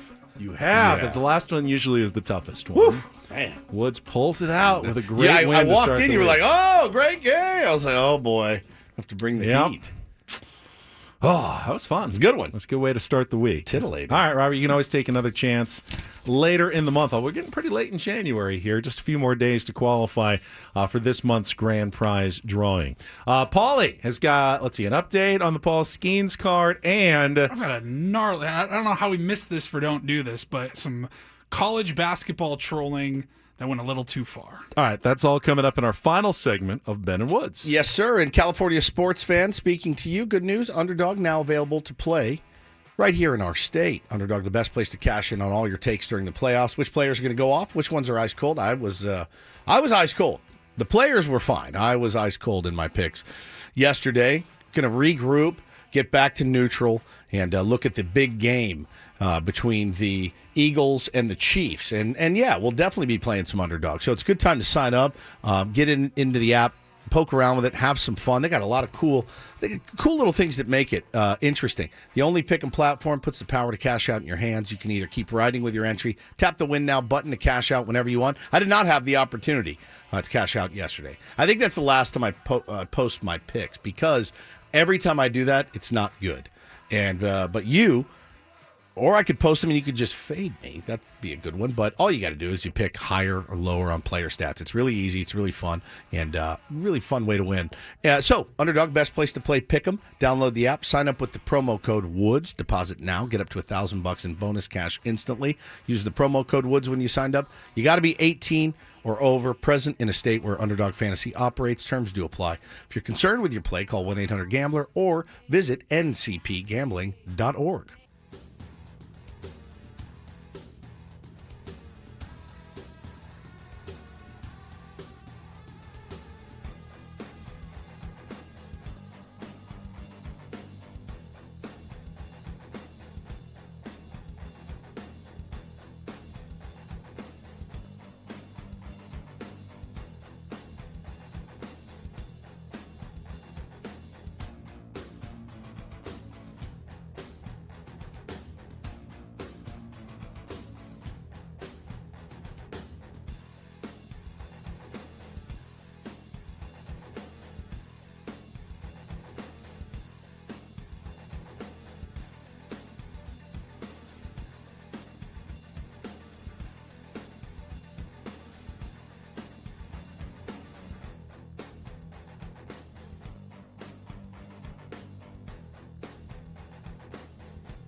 All right, don't forget you can download the Odyssey app. Listen to 97.3 The Fan on the app for your chance at the ultimate trip in the Slam Dunk in Vegas contest. Again, all you have to do, download the Odyssey app, log in, and listen to this station for at least 1 hour to earn your daily entry into this national contest. The grand prize is travel and accommodations for a winner and 3 guests to Las Vegas, plus $5,000 for each person, $20,000 total to fund the ultimate viewing experience for the first 2 rounds of the College Basketball Championship Tournament. What a weekend that is in Vegas. Just start listening to the app for your chance to win daily entries from Odyssey. Very cool. Very cool. All right, we're going to check traffic one last time with Kelly, and then we'll get into the Rindle Report with some headlines at the end of the show. From the 855 Get Ross Traffic Center, protecting San Diego after accidents or injury, here's Kelly Danick. Looks like things are winding down pretty nicely all around the county. Still some very slick roadways in various parts, though, so please keep your speeds down. Take it extra carefully, especially on those transition ramps. Got this collision on the northbound 805 before Imperial. A couple vehicles involved in this one. It's got the HOV lane blocked, but that's the only accident to mention, guys. I'm Kelly Danick with Ben and Woods, San Diego's #1 sports station, 97.3 The Fan. And get things started here with our today's edition of the Rindle Report. Now tuned into the greatest. Welcome to the Rindle Report with Paul Rindle. Hi, Paul. All right. 2 stories from the world of sports that we haven't gotten to yet. We'll start off in Major League Baseball. And 1 story that you didn't know you needed. Are you laughing, biatch? It's the Rindle Report Hey, Paul, how you doing? Okay, how are you? on 97.3 The Fan. Are you ready to bless the mood? I need some help, please. That was good. Can I get a yeah? Oh, yeah. All right. All right. All right. Good morning, my friends. Good morning. All right, we will get started. We talked about it a little bit earlier. The Paul Skeens 1-of-1 card. I think we talked about it briefly on Friday morning, that the card had been found. And we do have some updates. Of course, the Pittsburgh Pirates, they put together a hell of an offer for whoever pulled the card, including a meet and greet, autographed jerseys, A night spring with training a night with experiences. Livy Dunn. Yeah, a night with Livy Dunn. And most importantly, I guess 30 years worth of season tickets behind home plate. Now, problem is, it was an 11-year-old kid who pulled the card, and he lives in Los Angeles. So I don't know that 30 years of season tickets to the Pirates was going to do a whole lot for him. And he has turned down that offer, according to ESPN. Topps, and also they also announced the news that he had said, nope, we're not going to do that. They're going to put the card up for auction. And it says here that Fanatics Collect will be auctioning off the card later in the spring, sometime in March. Okay. And they have said that they will donate the proceeds of that card, the sale, to fire relief efforts in the Los Angeles area. So cool. I think that's a good move. Yeah. I don't know how much the auction site purchased the card for. Because, right, that's how it works, right? They buy the card from the kid. Usually at an auction site, the auction gets a commission on the final sale, but it's the actual seller doesn't know what they get until the end of the auction. Okay, they didn't buy it. So they don't buy. Sell No, it. they don't buy it. It's usually just a commission, like a service, like for a Consignment. 10% fee or 5% fee, whatever. We'll host this auction to Consignment. theoretically drive up the price, and then you'll get a bigger return on your investment, or in this case, baseball card. It's funny, over the weekend, Topps put out, it says the 11-year-old collector who pulled the Paul Skeens 1-of-1 debut patch card just shared his journal entries. It's an absolute must-read. Yeah. And Kid, they child posted, handwriting. Yeah, child's handwriting. They posted his journal entries. He keeps a journal at 11. That's good. I wish I had gotten in that habit. Would love to go back and read some of my old journals if I had any. It might not be safe for work or radio. Or, yeah, for real. But here's some highlights. Let's see. On the second pack, I got the Paul Skeens redemption card. I quote, "Hey, Dad, I pulled the Paul Skeens redemption card." He was like, "No, you didn't." Then I showed him the card, and me and my brother and my dad were like, "OMG." My mom was very excited, too, but she never collected cards, so she didn't know what it meant. Then my brain pooped, and I started bouncing all over the place, and my dad was like, "Let's go!" I was so excited, but first we went to one of our grandparents' house and hung out with them and our uncles and aunties. I'm 11 years old, so pulling this card is a dream come true. I do remember writing at that age. There was oftentimes some unnecessary detail that was included, like, oh yeah, then we went to the grandparents' house and It's hung out with interesting. the aunts. It's interesting you mentioned this. I came home from fantasy camp, and my son, my oldest son, Bo, 7 years old, in a couple weeks, says, "Dad, I wrote a book." I said, "Wow, impressive." And I said, "Well, what's it called?" He said, "It's called The Crazy Boy." Sounds like the next John Grisham legal thriller. So I said, "Can I read it?" He goes, "Oh yeah." He goes, "It's not finished yet." He finished it over the weekend. Oh, good. I'm going to bring it in, and I'm going to read it on the air. It's tie together all the plot threads and they come together at the end. It's phenomenal. Really? Okay. I mean, phenomenal in Past publishing. meaning hysterical. He sold his book already. Oh. To his mother. Okay. For $2. Nice. And gave $1 to his buddy, Cal. So he's made $1 off of this. But he wrote it out by hand. I read it in its totality last night.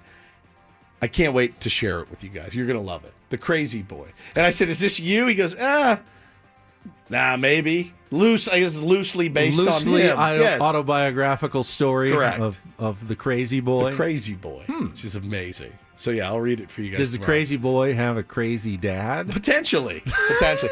In this story, it's more of the crazy mom, which, as dad, So I like better. It's potentially that this book was purchased to keep it from widespread publication? Correct. Okay. Correct. That's why she bought it.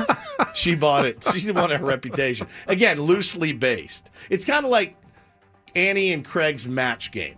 It's loosely based. It's kind of like that Disclosure show that you got me to watch. Yes. Yeah. So good. So good. Yeah. Loosely based on this. Maybe not as racy. Definitely not as Okay. racy. All right, we'll move on. The Crazy Boy. To some college basketball. Teased it heading into the segment. Some trolling that went a little too far, I think. Women's college basketball. So Friday night, LSU was playing at South Carolina, and they lost. South Carolina did win. And the DJ, the in-arena DJ, did a little bit of trolling by playing a song by the rapper Camouflage, is what his stage name was, and that was actually Flau'jae Johnson from LSU. It's her dad. Problem is, he was murdered in 2003, 6 months before she was born.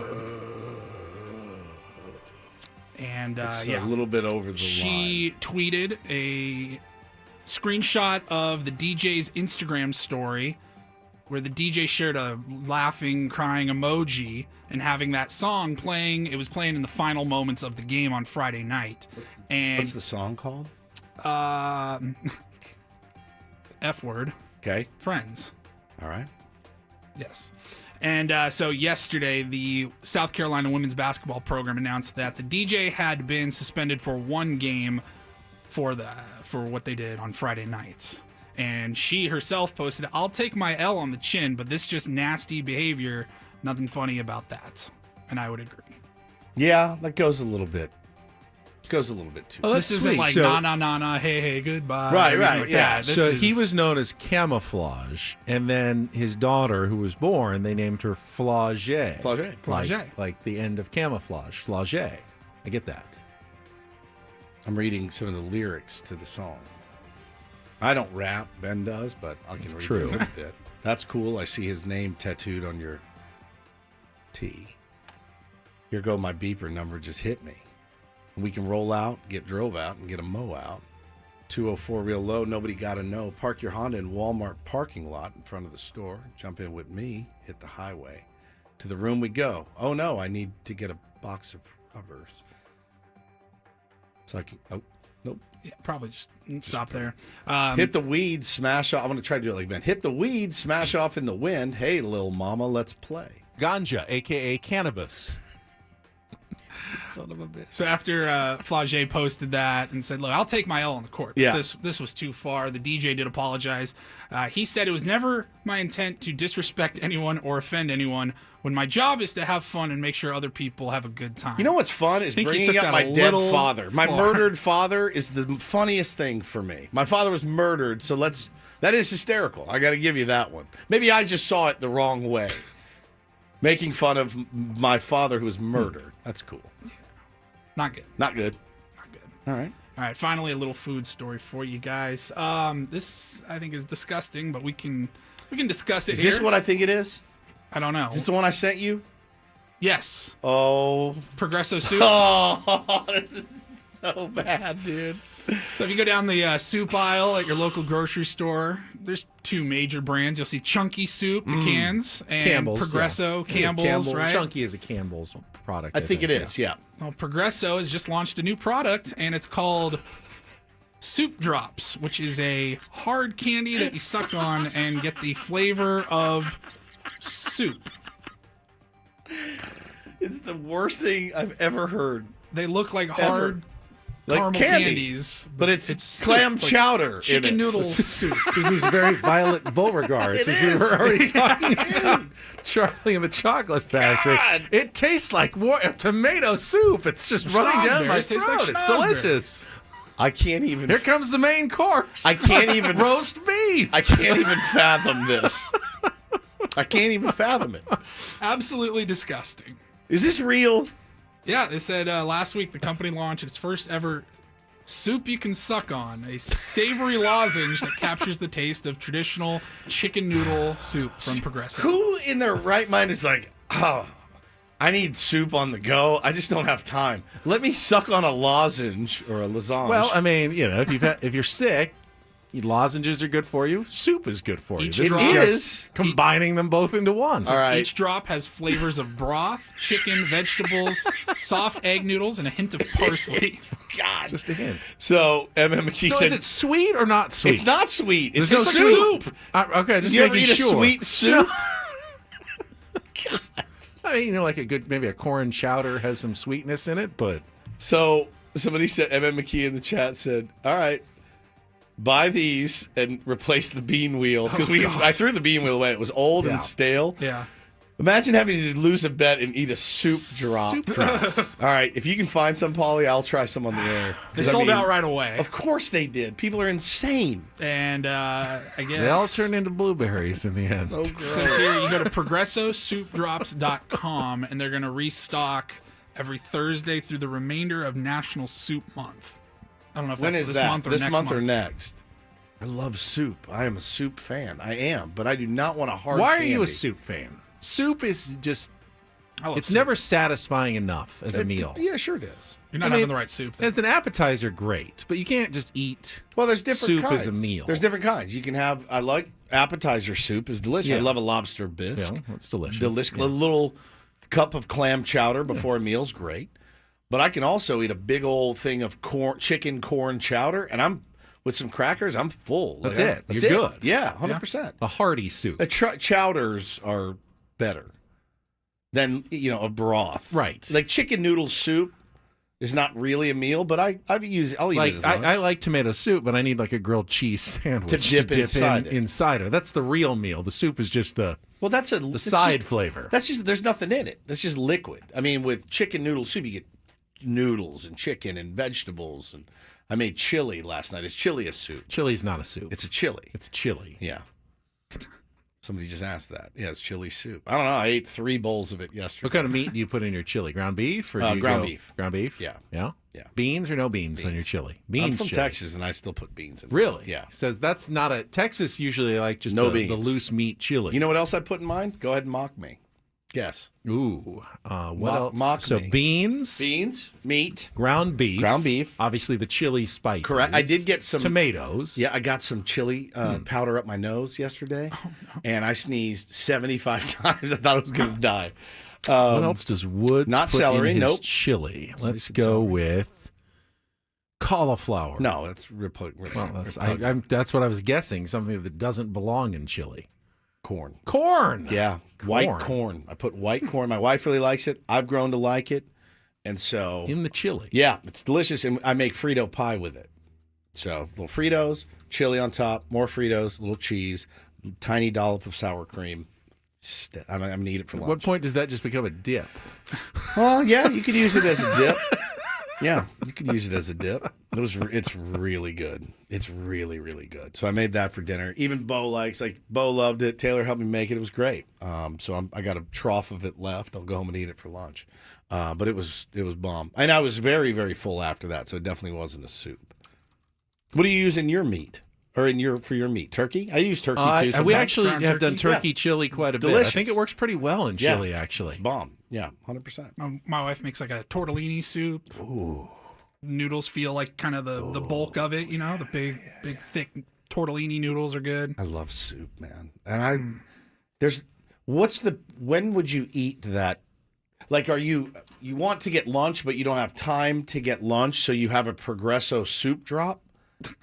It's not for when you're sick. I mean, there can't be enough calories in it to be sustaining. It's just a drop, so it's. But if you want a piece of candy, you don't want your candy to taste like minestrone, right? Like you just want it to taste like candy. I am definitely confused about the proper when's time the purpose to eat the soup drop. Right. When do you eat it? What's it for? Right. Maybe right before we go on the show. It's good, like throat breakfast at 6. Yeah, early in the morning. No, soup drops. I don't think so. Is it vegetarian or is there actual like chicken chunks of clam in it? It melts in your mouth. You go, oh, I got some clam in here. Sounds weird. But Paulie, if you can get some, see what I can do. See what you can do, because I would like to try it. And it's just one flavor. As of right now, I believe it's just the chicken noodle soup. I would do broccoli cheddar drop. That would be pretty tasty.